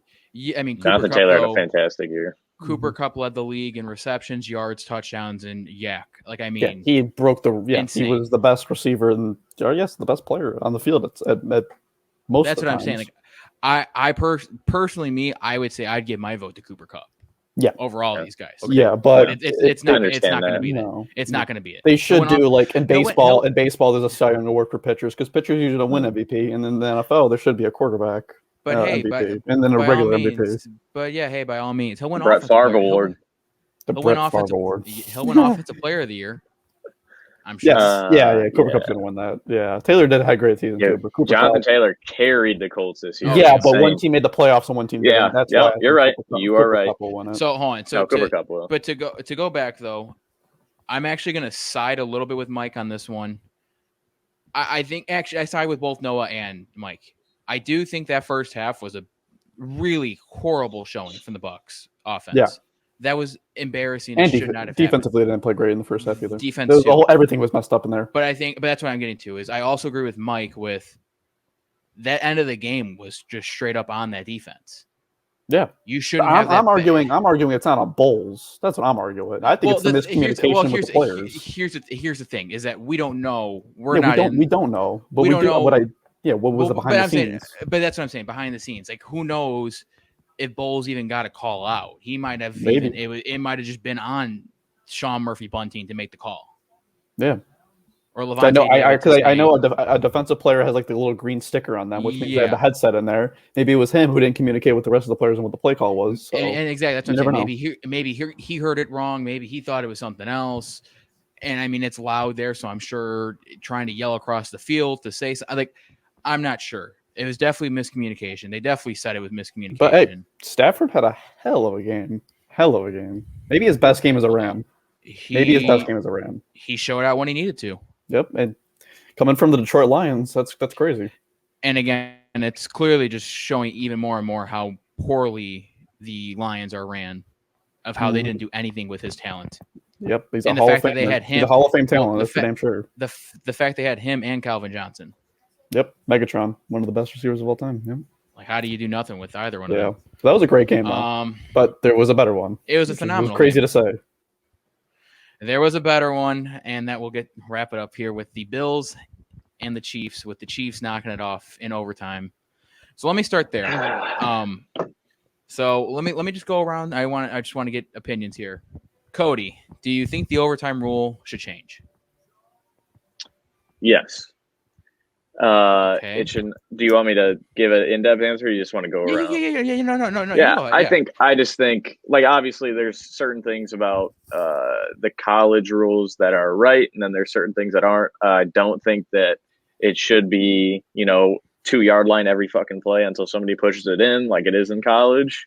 But something similar to that, where they both get an opportunity, to do what they have to do. Maybe just have them do it from the 25 every goddamn time. I don't care. But it's certainly not this. I just don't I just don't see how this is the correct way to do overtime in a professional sport.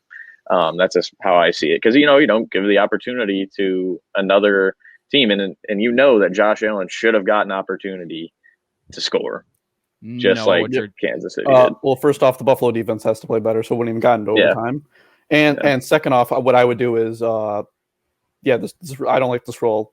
I would just play the 10 minutes. I would play the full 10 minutes.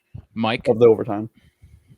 Yeah, I was trying to think of obviously the college rules. I'm trying to think of Noah's thing. I would do just like if it was picture perfect, it'd be start on like the opposite 25, get it, whatever you can do with that drive, no punts, just didn't get it, start in the other 25, try it that way. I don't know. I don't think they ever will change it, to be honest with you. I think they're just going to keep it as is. They try to change it. I know. Yeah. It was because of the Chiefs who wanted to change it from the Patriots game. So I'm in the minority here, but I actually don't. I don't think they should change it. Okay. And I simply think it's because both teams have an opportunity. If your defense can't show out, that's on you. Yeah. If we are talking logistics here, Buffalo Bills were the number one defense in football this year. And if you can't go out there for one drive and shut them down, all you got to do is hold them to a field goal and your team gets a shot.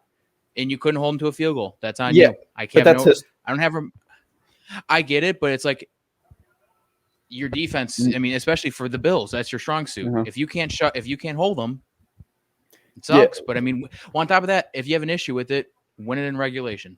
I agree. They should have won it with the 13 seconds. But if you look, whoever wins, if you look at the past like 10 overtime games in the playoffs, it's 11 coin tosses and OTs in playoffs. That's 10-1 for the coin toss. At this point, there's a trend, and that's not fun because if I texted in the group chat we're in, I texted whoever gets ball last is going to win. Mm-hmm. And I said whoever wins going to toss is going to win. That's messed up. If I could just say that and it happens, that shouldn't. But that's what I'm saying though, is that's on the defense to step up. That's for force a turnover. I just them punt. We agree. If the Bills would have won the toss, they win, right? We agree. I would assume. I would assume so. Okay. Yeah. Okay. Here's the thing about it. So you want the overall best team to go forward, right? Mm-hmm. So in college, you get to see both the offense and the defense in overtime. Football is a team sport. So all facets of the game. It's not just the defense. It's not just the offense. It's both. It's the special teams too. We saw from your Packers. If they want to kick a field goal, I mean, fuck it. But every facet of the game is important. And once you go to overtime, you're getting rid of one of the facets of the game. Even two. Nobody does punts in overtime nowadays. You go for it. But that's the thing. That's what I'm saying though. Is that if you have an issue with the rule about overtime, just don't get there. Okay. Okay. Now let's say you're saying that. So the Chiefs got to overtime and the Bills win. Now, what are the Chiefs going to do? They did everything they should inside the game. Yeah, and that sucks. You got to hold them. Exactly. That sucks. If you can't force a turnover, then that's on you. Your defense has to step up. I like Noah's thing, but I would do basically who received the ball first and like the first, like when the game first started, right? Who received it then? Because obviously the opposite at halftime. Who received it? That's the overtime 10 minutes. That's it. No coin toss or anything like that. Just that's it. And then you do 10 minutes or maybe even do like 7, just something like awkward amount. So the game doesn't go until 8 hours. Because I think that's what they would be worried about. Because if you look at other sports, right? But look at other sports for playoffs. NHL, they would do a shootout. Playoffs, they get rid of that. The MLB, they do the extra innings thing. They did the man on second base. Playoffs, they got rid of that. So it's not crazy to change rules from the regular season to the playoffs. So I'm cool with changing the regular season. Of course, you don't want to keep the game going. I'm cool with the coin toss and whoever scores because you don't want to. You got to play Thursday. Some teams. Right. So you could change rules from the regular season to the postseason. It's not unheard of. Other sports do it. So let's even back up before then. Let's go back to regulation of this game. Mm-hmm. 13 seconds left. Chiefs have 2 timeouts. And again, this is my issue with the Bills defense and why they might have 3. They had 3. Am I wrong? I thought they had all 3. So there you go. Okay. So they had 3. So the Chiefs had all 3 with 13 seconds. Why are you the Bills defense playing fence defense trying to block them from going out of bounds? Can I stop you there? Can I go before that? Why are you kicking into the end zone? That's you're right. I forgot about that. I forgot about that. I would have done like a squib kick or like a high, like an arc kick that doesn't reach the end zone. So I would hear the argument for kicking it out of the end zone if it is Tyreek Hill back there. It was Byron Pringle, and supposedly there was comments made in the presser with McDermott. It seemed like there might have been. It's how you kind of interpreted the quote. He kind of made it seem like maybe there was a misinterpretation of what was supposed to be done.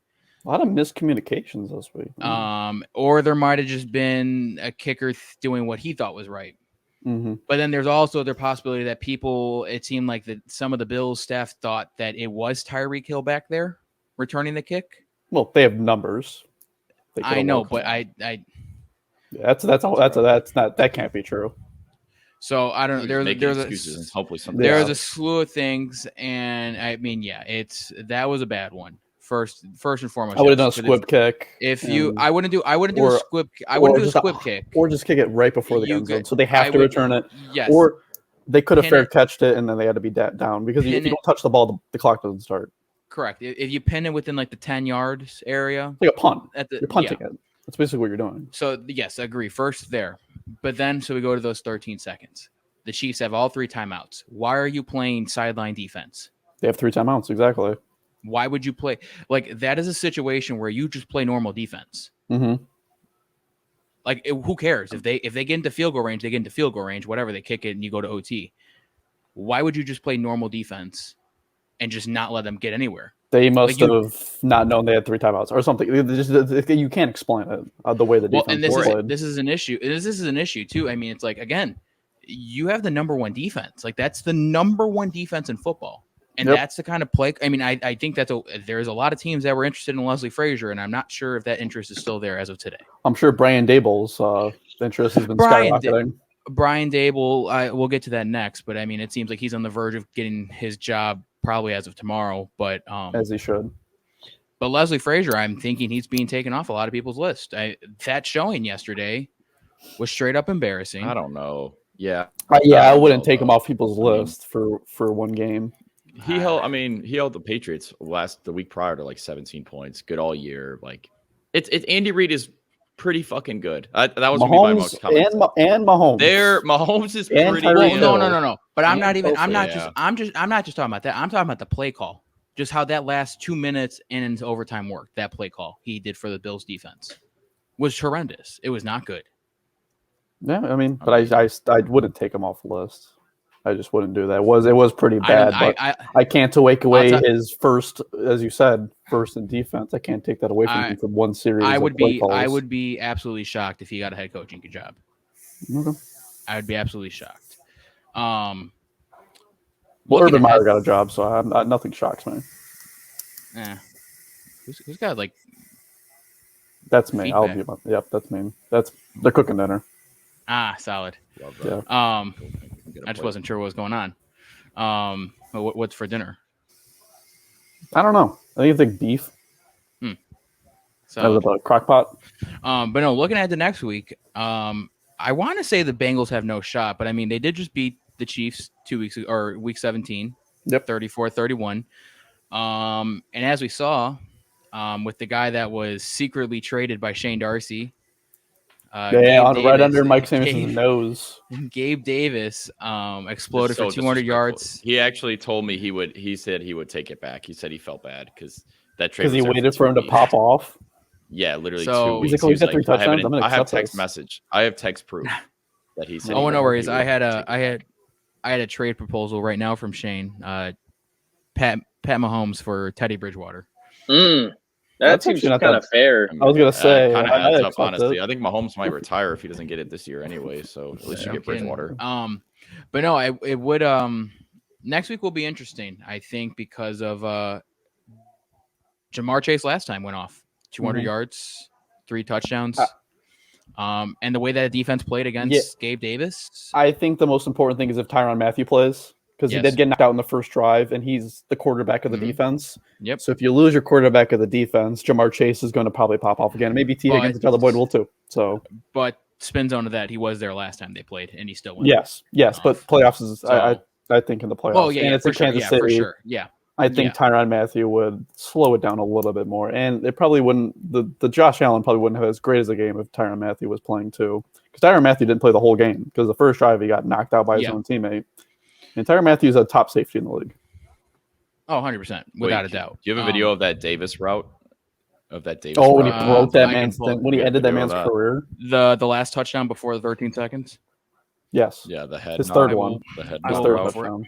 I will look for it. You guys can keep talking. Man, ended that. That was pretty nasty. And I don't know anybody that wants the Chiefs to win. Like all I see all over Twitter is they want Joe Burrow to win. I want. Well, you're a Dolphins fan. I don't mind any of the three teams besides the Chiefs. No, I told Ian I now have a personal vendetta with the Bengals. I don't like them. It was before Why? it was the it was the Niners, but the Niners have been taken off the list. What have they done? The Niners have been taken off the list. Bengals have been put on the list. What have the Bengals done? I just don't like them. I just don't like them. Dolphins are on my hate list. They've been on it for 10 years. I get it. I just don't. Well, they're understandably your divisional rival. I just don't like how everyone all of a sudden we got to go. We're going to be Team Burrow. I didn't like it. I don't know. That's just me. I would say I like Burrow.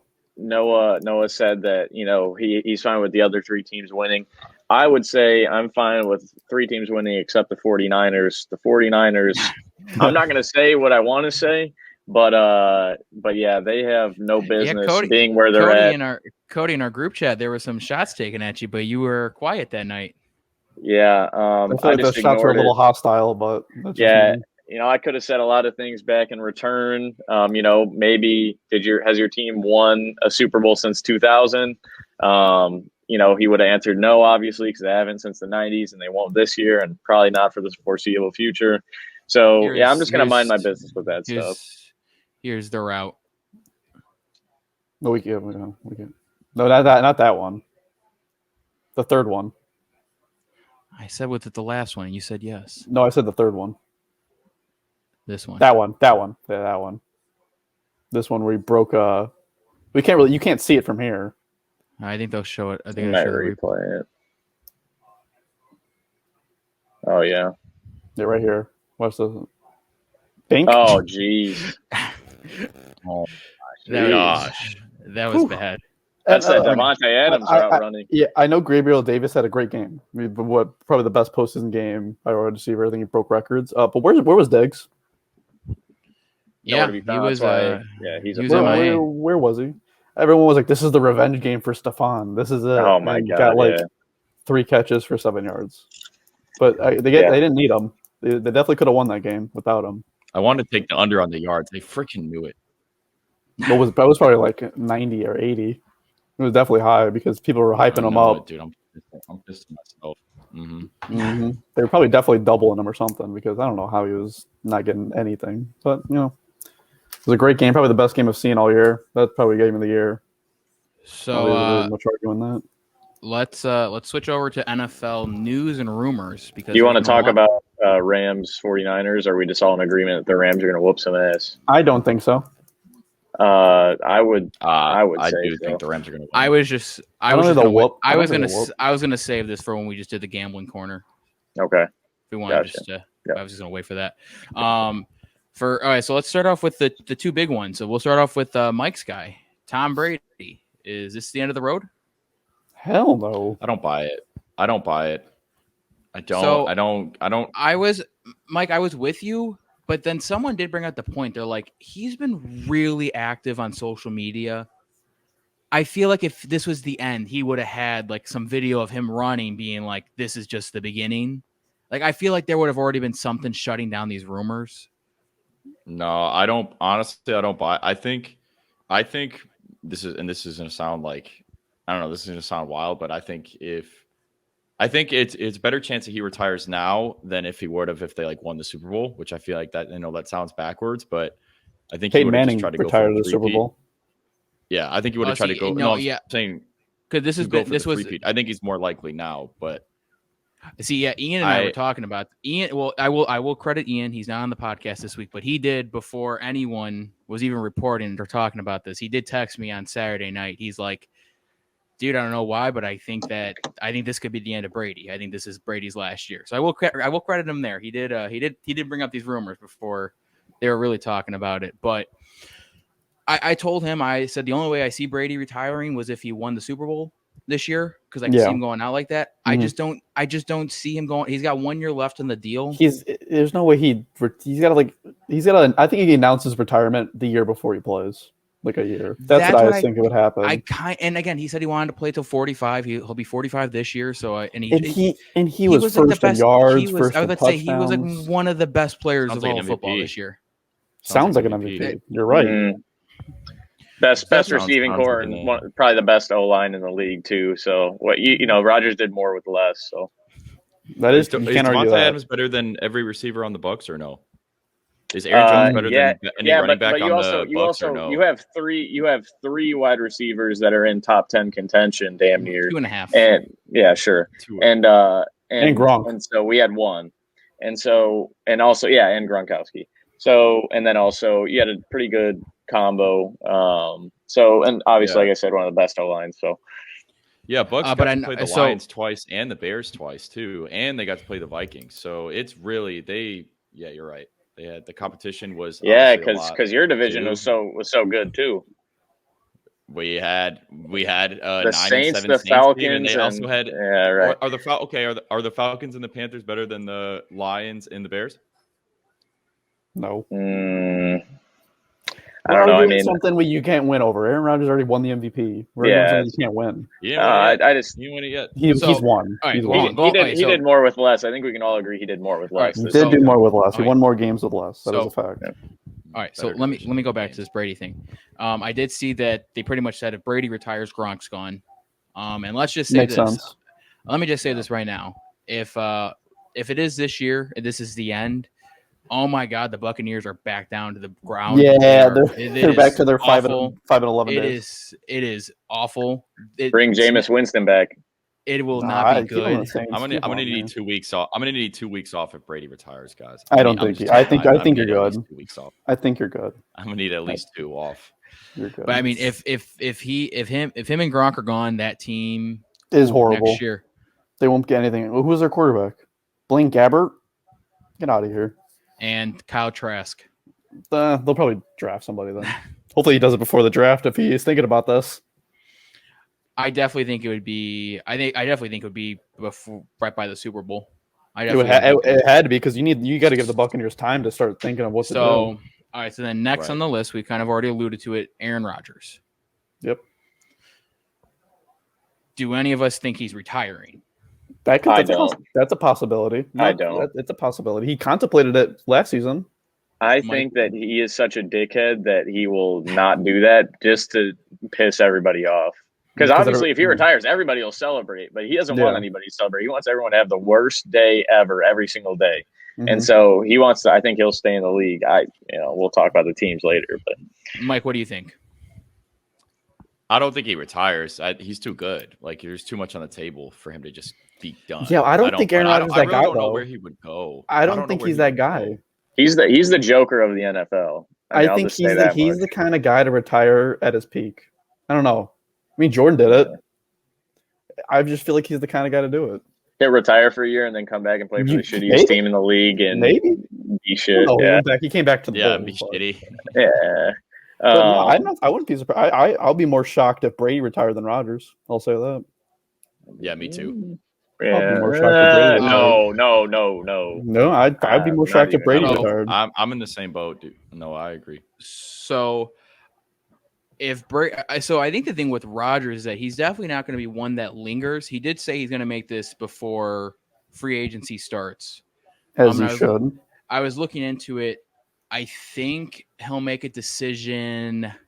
I want to say the week before he can opt out of the deal like the day after the franchise tag is due, so that he can avoid being on the franchise tag if he opts out.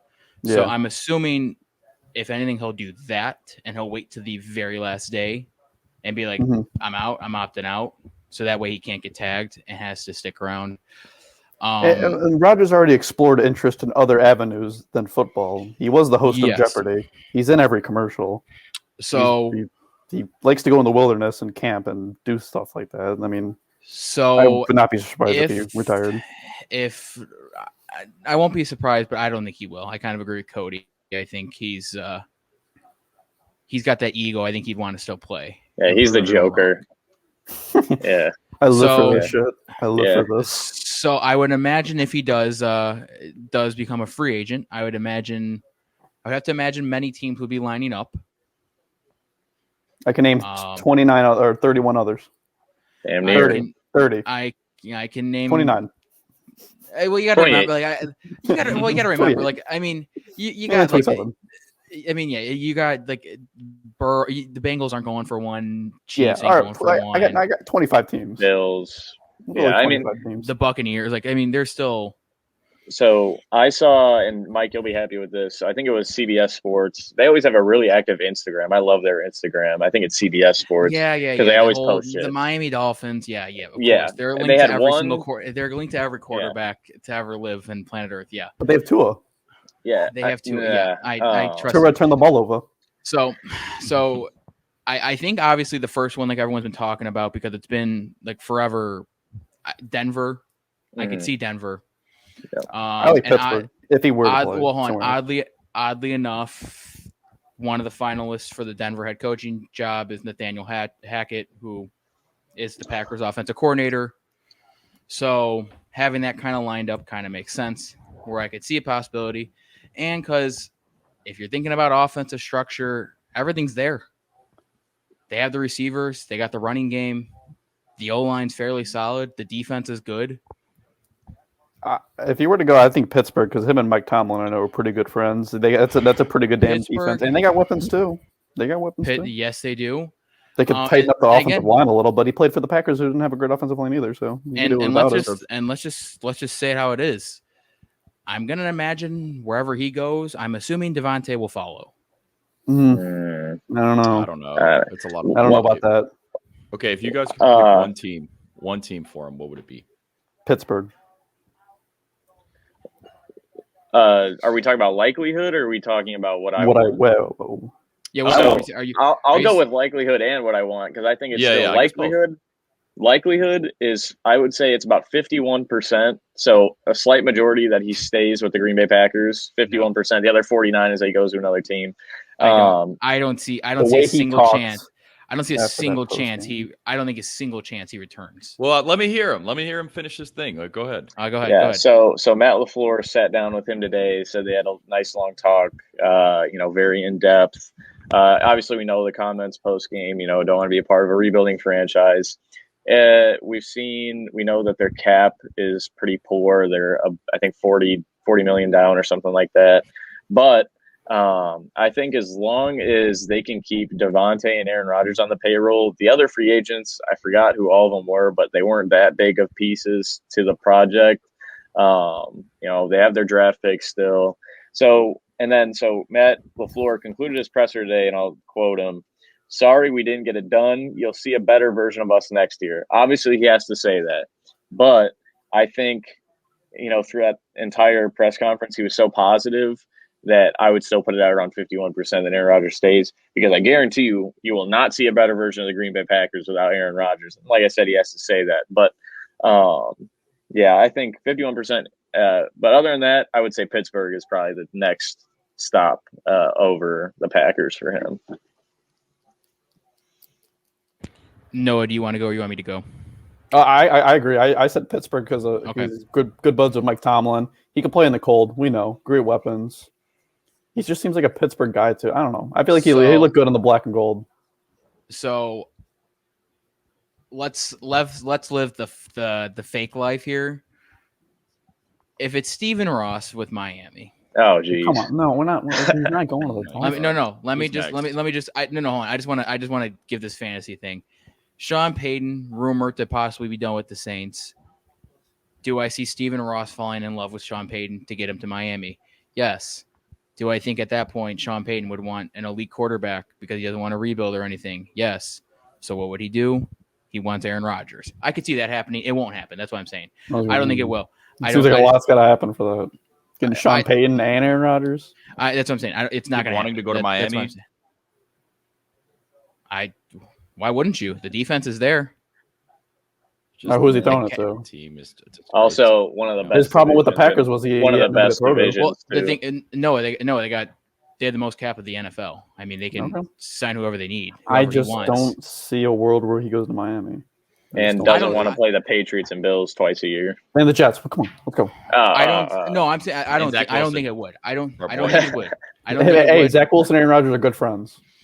I don't think it would happen. I don't think that's the direction the Dolphins are going anyways. So no, I would tend to agree, but I kind of like Denver more. I think Denver's the spot for him. Denver, I could see that too.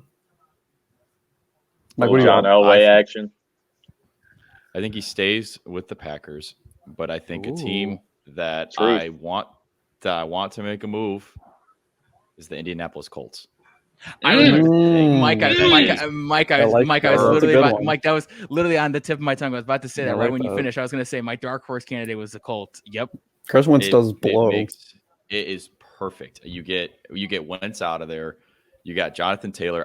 Devontae Adams, if you can rework it to try to get him still to come with them, I don't think that's possible. That's a lot of money, but I like Michael Pittman. Jonathan Taylor. There. You got Aaron Good Rodgers. Defense, you're playing, line, and then on top of that, though, there's the free agent class this year for receivers is pretty loaded, and so is the draft class. Division sucks. The draft class itself. The draft class itself. The Subway Bum. The Subway Bum. Davis Mills. Yeah. But I mean, you're looking at potentially. I think they're projecting. Almost 5 first-round receivers. So there's plenty of talent there. You can go out and sign a Juju Smith, Devontae, Chris Godwin. All those guys are out there. Him and Indy would be interesting. I do like that. I didn't think of that. It is really sad with the Aaron Rodgers situation because you can genuinely say, I mean, there might be some people that argue this differently. I think it's probably a consensus, though. None of this happens at all. I don't know if Aaron even turns into a drama queen with all this shit if they don't draft Jordan Love. I agree. They can make the argument that Aaron still has that personality where he'll act like this even if Jordan Love didn't get drafted because he's not happy with free agency and the front office and everything like that. But holy cow, drafting Jordan Love has to be the worst. That's what broke the camel's back. What about that Bucks call call when they kicked the field goal instead of that was after. That's after. Honestly, I don't even think the Jordan Love thing would have been an issue if they would have told him beforehand. Yeah, did he say that they didn't tell him? There's no way he did. No. Yeah, that's true. Because I don't think they wanted to take him even, until draft day. That was the big thing. They didn't. He wanted. They traded up to get him too. They traded up. Yeah, yes. Couple spots. That was the whole thing. Rodgers wanted to be more hands-on with the team. And instead, they just kept him out of the loop. He's seen what Brady's doing. I mean, Brady's doing everything. He's signing everybody left and right, Brady. But he doesn't treat Jordan Love like Brett Favre treated Aaron Rodgers. He treats Jordan Love very well, which is nice. And hopefully he learns, if it is a case that Jordan Love's our quarterback next year, which he will be if Aaron Rodgers leaves, we will not try to get anyone else. They're going to go with Jordan Love. It would be a waste if they didn't go with Jordan Love. Yeah. So I really hope that if that is the case, that's until two is your quarterback. Oh no. Yeah, have fun being 8-9. Yeah. So other rumors going around so far. Brian Dable. We're recording on Monday. I'm gonna guess. Obviously, the rest of this week there will probably be coaches being hired. Yeah. So I'm waiting for this. Maybe something going on here. Come on. Brian Dable. It looks like he will be the next head coach of the Giants. They do need an offensive mind. I will definitely say though they did hit a home run hire with their GM. Yeah, I saw that. His name's slipping my head right now. Let me look him up. I don't want to. I saw something on Twitter that it was some stats behind his shit and his work that he was just insanely good at what he does. Joe Schoen from the Buffalo Bills. Yeah. So they're just getting the Bills. They're getting all the Bills. So they got him. Yeah, so I like that. If Brian Dable goes there, it's a great hire. And Daniel Jones, he's a run guy, Josh Allen. No, maybe stop it. Stop. Something. No, he is starting next year. Daniel starting Jones, next year. I agree. Daniel Jones is give not him a shot. is not Josh Allen. No, he's him a not. shot. But he could be like 30% of Josh Allen, and they'll be happy. Come on, brother. you never know. And they play in a shit division. That's true. They do too. Yeah. That is true. And they're the reason why it's shit too. So like I already alluded to, Broncos down to 3 finalists. Nathaniel Hackett being one of them, Dan Quinn the other one, and Dan Quinn's all over the place. I can't believe, and he was with the Falcons head coach, right? Kevin O'Connell as the last one, the Rams OC. I think Hackett's most likely to get it. I think Dan Quinn should not be up for any head coaching position, just given how poor it was with the Falcons. I disagree. I strongly disagree. He stinks like dog nuts. Yeah, that's a great question. Nagy's at McDonald's. He's at the assistant. He's up for assistant offensive coordinator. No, I think Dan Quinn went to the Super Bowl. He made it. He might have choked a lot, but if you're looking for a veteran coach, you go for Dan Quinn. Here's the thing. Well, and here's the thing too with Dan Quinn is that he also knows how to build a staff. He had a staff with like Kyle Shanahan and Mike McDaniel, all these guys that went on to. Well, Mike McDaniel might be a head coach. Proven, I mean, with the Cowboys, he's proven he knows how to run a defense. I mean, that Cowboys defense is pretty damn good. That's been the biggest factor is his turnaround of this Cowboys defense.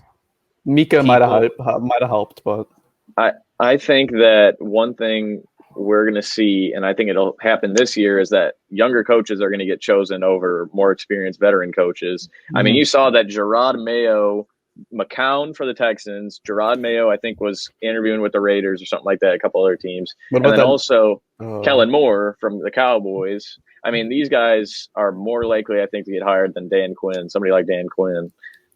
Just because I think they just like teams, franchises think they're really marketable. I could tell you Cody, I could tell you factually, Dan Quinn, I believe, is the hottest head coach. Yeah, I did see a lot of teams that were trying to interview. I know the Vikings, with every team. Bronco, yeah, everyone's trying. Bears. What about Brian Flores? You think he's hotter than Brian Flores? I'd rather take Brian Flores. Yes. Right, and he's a young guy pretty much. So Brian Flores, I think, only had interviews with the Giants, Bears, and the Texans. I personally, I would take Flores over Quinn. That's just my opinion. Me too. I like them both, but I'd take Flores. I just think it's really marketable for some of these shitty franchises to be like, hey, we have this young coach. We have Gerard Mayo, who was a fantastic linebacker back in his day. He's hyped up and this and that, just like they did with Dan Quinn and the Lions. Like, the fans were really happy with Dan Campbell, even though he won, 2 or 3 games this season. Mm-hmm. And it's just because he got hyped up. He's a young guy. He's a former player. And it's way more marketable as a franchise to do that than to hire somebody like Dan Quinn. But I don't know. We'll see. I know. I do agree with your point. Young coaches are taking over the league. Yeah, that's the hot thing right now. I mean, what is that Niners offensive coordinator? That nerd, dude. Oh my God! What did he say? Like GameStop worker. We were grilling him. Yeah, we were grilling him. Mike McDaniel, like GameStop employee. That's him. Yeah, I mean, I was like he's 20. I was talking. He's 38. Actually, I just looked that up last night. I was talking with Ian about it. You were thinking about him last night. I was talking with my father about this. It was a whole extensive discussion about the state of the Dolphins. No, but I mean, for Mike McDaniel, I don't know what the Dolphins' route is. Sean Payton and Aaron Rodgers. Mike McDaniel is the only guy, or Dolphins are the only team that's interviewed Mike McDaniel. So it seems like if they want him, he's theirs. Mm-hmm. But you can't hire him yet, obviously. Correct. They cannot hire him yet, so that's why. Adam Gase is it. So he's coaching his kids' high school game right now. So Mike, it's actually a perfect segue since you brought that up. Currently, what seems like what's happening with the Dolphins, it seems like if they don't get Quinn or Brian Dable, they're going to pivot to Vance Joseph, who is the Cardinals defensive coordinator, former Dolphins defensive coordinator and who was his head coach when he was with the Dolphins? Adam Gase. Yeah, got to bring him back. Why not? He ain't doing much. He's not busy. The organization act together and want people that have been with the organization before. So again, this sets up perfectly for Adam Gase. I like it. I'm for it. Get him back in. Me too. What's Jay Cutler doing? Oh Lord. How's Doing a Cutler podcast, doing? I think. All right, well, let's He's get him. got a podcast. Does he want to play or coach for the Dolphins? Get him back in there. So, but as for the Dolphins, though, from the rumor standpoint, this is the quietest they've been looking for a coach, which means I'm sure they have something brewing. I think they're getting the Niners guy if it's quiet. They're waiting for the Niners to get eliminated. They're waiting. Oh no, I definitely think this is shaping up for a Jim Harbaugh. This definitely seems like I thought the Yeah, I can't wait for it to be some Joe Schmo and we come on here. I thought the reports. I can't wait. I don't know reports what I got, but I know Colin Cowherd was talking about it, and he said Harbaugh's only going to the Raiders if the offer was given to him. Yeah, but Ross has an emotional attachment to Jim Harbaugh because. But didn't Ian said that he doesn't want to take away from Michigan though? Like he's taking away Harbaugh. So if you take away Harbaugh, what is Michigan? But the issue is that if Harbaugh says I'm going back to the NFL, Stephen Ross is going to pay him whatever he wants to be the head coach of the Dolphins. So that's where we're at. I think if Harbaugh's head says I want to go back to the NFL, Steve Ross will pay him whatever he wants. I think he would go. I think it's the Raiders. I don't think he's going to go to the NFL. It is. I don't really think he's going to the NFL. But I'm just going to say if he does, I really do think Steve Ross will throw whatever money he wants. Because that's how much he loves Jim Harbaugh. Because again, that was the whole story back when he was being hired as the Niners coach. The Dolphins flew to, before he was being something. It was a whole story about like they flew out. Oh, when he was with Stanford, that's what it was. They flew all the way out to California while they still had their own team going. They had their own coach still on the team. They were trying everything they could to get Harbaugh. How'd that work out? Exactly. Tom Brady on a podcast. From Adam Schefter. Did you see that? I didn't. What did he say? I said this a few years ago. It's what relationships are all about. It's not always what I want. It's what we want as a family. I'm going to spend a lot of time with them and figure out in the future what's next. It pains her. It pains her, meaning Giselle, to see me get hit out there. And she deserves what she needs from me as a husband, and my kids deserve what they need from me as a dad. He's basically saying, if I can't make out with my kids, what is there to life? So damn, it's gonna be up into Giselle's hands of the fate of Tom Brady's career. Okay, that changes things. That does change some things in my opinion on Brady retiring. Yeah. Samuelson, what do you think about this? We need to get this. What do you think? No, I still think it's next year. The comments about kissing is downright disrespectful. Well, just getting disrespected. So let me again, and I'm sure we can have absurd. We can have this discussion next week when Ian's back on, because I know Ian had a lot to say about this whole Brady thing. He was going though off the ranks of like the whole family thing, and he's got a business off the field that's going successful. And I just don't think. LeBron has the same thing, and LeBron's not stopping. It just feels wrong if we didn't like get a Brady farewell tour. It just doesn't feel right if we don't get to see his it's his final game. Exactly. I don't feel like that's the way Brady would go out. Yeah, so I feel like he would like announce hey, this year's my last. That's how I say it. Well, if you guys are going to take shots at Tom Brady and his kids. Aaron Rodgers is married to the Divergent, and Tom Brady's married to Giselle. So I'm just leaving that out there. Aaron Rodgers is married to the Divergent chick, Diane Woodley. I mean, here's the thing. I'm not taking shots. There's a video of him making out with his son. There's a terrible movie franchise that his wife is part of. I don't disagree. It's awful. Giselle is a model. It's just his girlfriend. It's just his girlfriend. They're not married. No, I thought they were engaged. Oh, are they? Damn, that sucks for him because she's crazy as hell. Yeah. She's gonna be the reason why he retires. That's why he's not vaccinated, because she eats like mud and shit and does crystals and everything, and that's why he's not vaccinated. So what's her name? Unfortunate. Shailene Woodley. Too. I like him. I like Aaron Rodgers. Just now when Cody's on his podcast, he comes at Brady. And it just sucks. Hey, we're just going after each other's the wives of each player. Yeah. All right, just fights. It is what it is. So to wrap up the news, though, I feel like we should touch on the Bears since, I feel like our audience is mostly in Chicago. Eberflus from the Colts, Jim Caldwell, and I forgot the third name, but those are the supposed finalist in Chicago. Where's Doug Peterson? I thought he was a finalist. Yeah, Doug. I have not seen his name. Dayball? His No, Dayball's not on there? Let me pull up the list. I'm surprised I'm surprised the Green Bay Packers special teams coach isn't up for any head coaching positions. Yeah, he should get one after that performance. Dolphins. It's either Harbaugh or him for the Dolphins job, I think. Yeah, definitely. For the special teams guy from Green Bay. For the Packers special team coordinator. Yeah, that's going to be either one of those two. The whole time they're playing, you're only going to have 10 people on the field for both sides of the ball. Mm-hmm. Where's our quarterback? The Bears, the finalists for the Bears head coaching gig supposedly are Dan Quinn, Jim Caldwell, Matt Eberflus from the Colts, and Dennis Allen. So they're going vets on the coach. They want and Caldwell coached the Lions, right? Yeah, got him to the playoffs. Okay. Let's not. We can't forget. And I believe out of all of those guys, I believe all of them except for Caldwell are defensive coaches. So not bringing anyone to help out Fields. Nope, they don't need it. Nope, no good. Yeah, get an offensive guy that brings Fangio back. Well, and I'm yeah, they should bring Fangio back. I'm curious to see what happens because supposedly they were all for the process of hiring a GM first, which makes sense. Last I checked, they don't have a GM yet, and so I don't know how they already have finalists for the coaching job. Yeah, who's making these decisions? That's what I'm saying.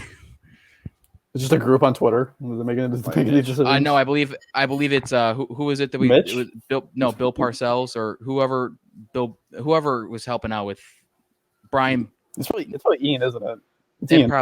It's probably Ian. Okay. All right. All right. Then lastly, we will dive in. Let's see. Conference championship gambling corner. I have the results from last week. I think I went 1. I think I went 1 and 3. I went 2. I went 3 and 1. Cody and Ian went 2 and 2, and then you two went 1 and 3. Yeah. Gronk let me down. Packers. Gronk let me down. So since we are running low on everything, how do we want to do this? Do we just want to open the field? I was gonna say I don't like either of my favorites. An anytime touchdown. Whoever wins. That's what I'm saying. That's what I'm saying. Do we just want to have 4 categories and that's just it? We can do whatever you want. Over, under, score, over, under for yards, anytime touchdowns, favorites, underdog. Yeah. Let's just I think that's probably the easiest way now to do it because there's only 2 games. Mm-hmm. Okay. So we just do any 4? You can we'll go with any 4. We'll say if you want. I'll start. I got one. If you want, all right, hold on. Let me open up DraftKings.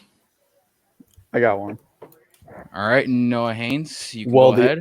The over-under is way too high in the Bengals-Chiefs game at 54.5, so I'm going to take the over. I'm doing the same logic I did with the Bills game. The it was way too high, so I'm going to go the over. Over 54.5 of KC. Yep, Chiefs. Yep. Okay. Cody, you got something? Mm-hmm. Yeah, so the Rams will definitely cover 3.5. All right, so you got Rams minus 3.5. Yeah. All right. Mike, do you got something?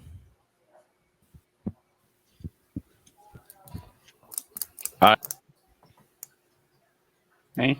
I had him for a second. Yeah, I did too. Oh, wait, there it is. There it is. Wait, what? He said over and something. Well, I don't care what the yardage is. Over Cooper Kupp yards. I don't even know what it is. I got it. 105.5. Unless it's like 160. 105.5. I like that's a good one, Mike. Over. I will go back-to-back weeks of it. Anytime touchdown for Cooper Kupp. Seems like that's the good old classic. Noah, what's your second bet? Niners. Give me the points. What is it at, please? I have it +3, but Cody said 3.5. I don't know which one you want to take. Well, I'm seeing Rams 3.5. ESPN is showing me 3.5 also. All right, give me 3.5. I'll take it, I guess. All right. Hold on. Let me ask about the spread real quick. Okay. I'm looking at spread, right? It says Rams minus 3.5. So they got to win by 4 or more.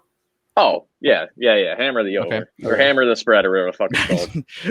Yeah. Cody, what's your next pick? I'm going to go over on 51.5 for Bills Chiefs.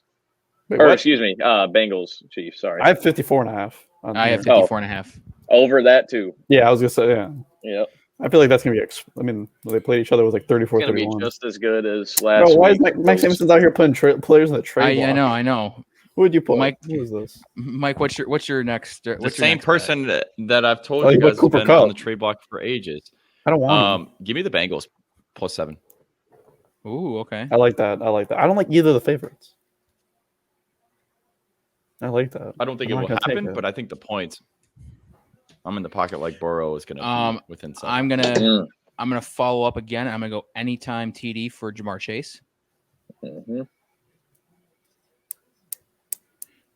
Noah, what's your third bet here? I'll go anytime touchdown Debo. Oh, I like that one. Man's gonna run or catch it in. Right, now I'm gonna do like a passing. Cody, what's your third I was gonna do. I'll agree with you, but don't write it down. I was gonna put anytime TD for Cooper Kupp and Jamar Chase. Does anyone have? Do they have yards for Joe Mixon? Do they have running back yards? Yeah, Rushing? Yeah. It's at. Let me look. 60.5. Under on Joe Mixon rushing yards. I don't hate that because they might be passing a lot. I don't hate that. Mike, what do you got? Anytime touchdown for Tyler Higbee. This guy's going to the deep depths of the anytime touchdown. That's a +210. Maybe going to the deep depths. Again, I'm just going to stick with any times here. I will go anytime for Odell. Touchdown?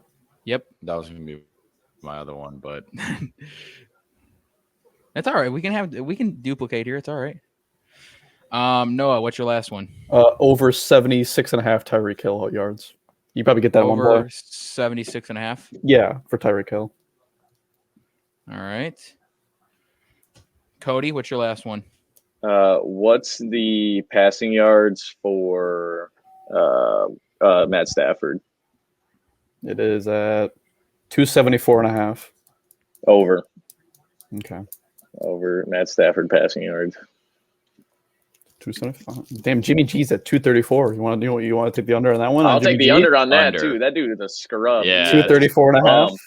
Yeah. Under.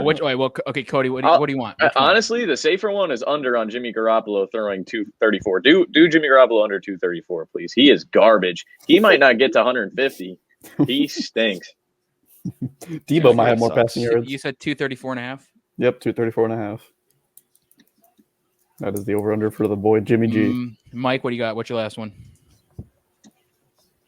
The Rams -3.5. No brainer.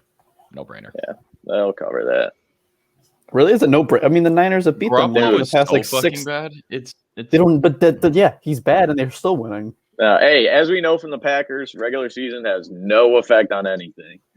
So Jimmy G's been playing pretty bad and they're still winning. So if he has an average game, what do you think is going to happen? Noah, can I get yardage for Mr. Patrick Mahomes? 285.5. 285.5.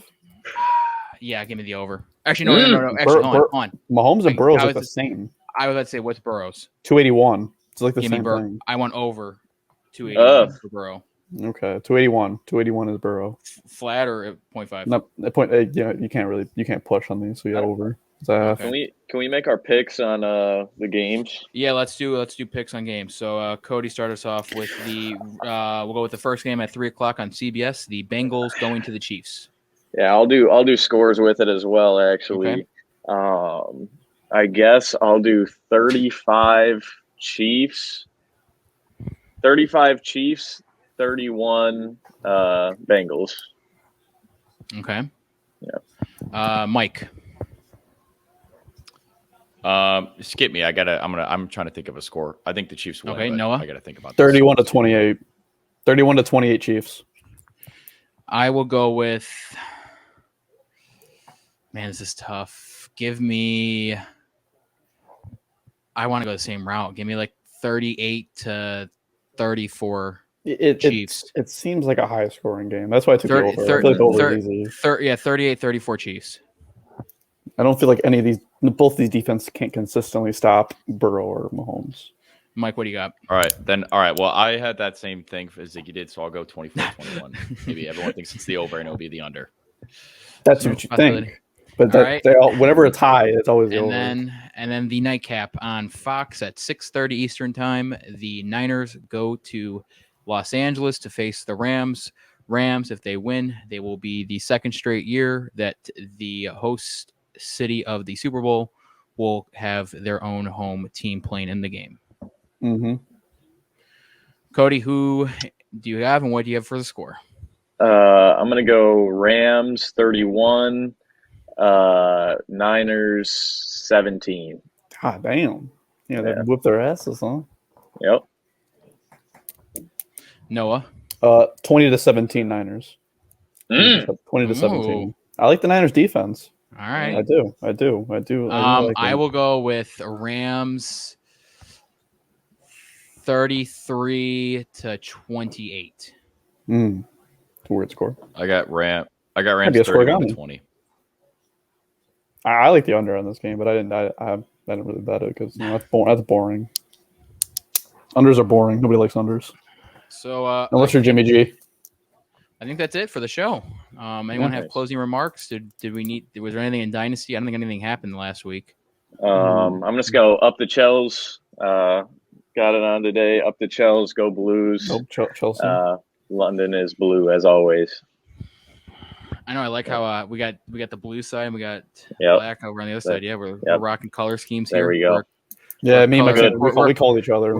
We're a color coordinated podcast. Yeah, it seems like we got the Brady Dick Riders in black, and then Aaron Rodgers. Did I hear me? I was flaming Brady, bro. No, that actually makes sense. Just they love mediocrity. The Dolphins, Aaron Rodgers, just like mediocrity. And I love trash teams. The Jets. All right.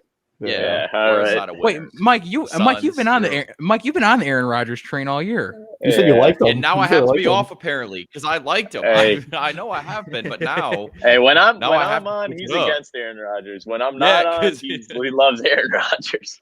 100%. All right, let's wrap it. Let's just wrap it up with this. Will we have a retirement announcement from Aaron or Tom before we record next? No, I'm taking my chances and saying no. I don't think they'll be that quick. No, I don't either. I don't think so either. I'm gonna go no. And if there was gonna be one, I'll go Rodgers. Brady retires. Do not hit me up for real. Don't send me a text. I'm gonna be in pain. So don't send me shit. Think about it too much. Don't send me the tweet. Don't think about it too much. Don't send me nothing. I got big care on the vinyl. Do not send me a word. It is crazy since we are recording on Monday. I'm assuming all of these numbers are probably going to shift quite a bit. For what? For the gambling corner, I'm sure. Oh, yeah. Will shift. If there's an injury or something, like if Tyrann Matthews are playing, there'll definitely be something. We'll see. All right. So we got our numbers in now. It's early. It's fine. Yep. Hopefully, they don't go against those. No kidding. On that note, anyone got closing remarks? Anyone do anything fun this week before we record next week?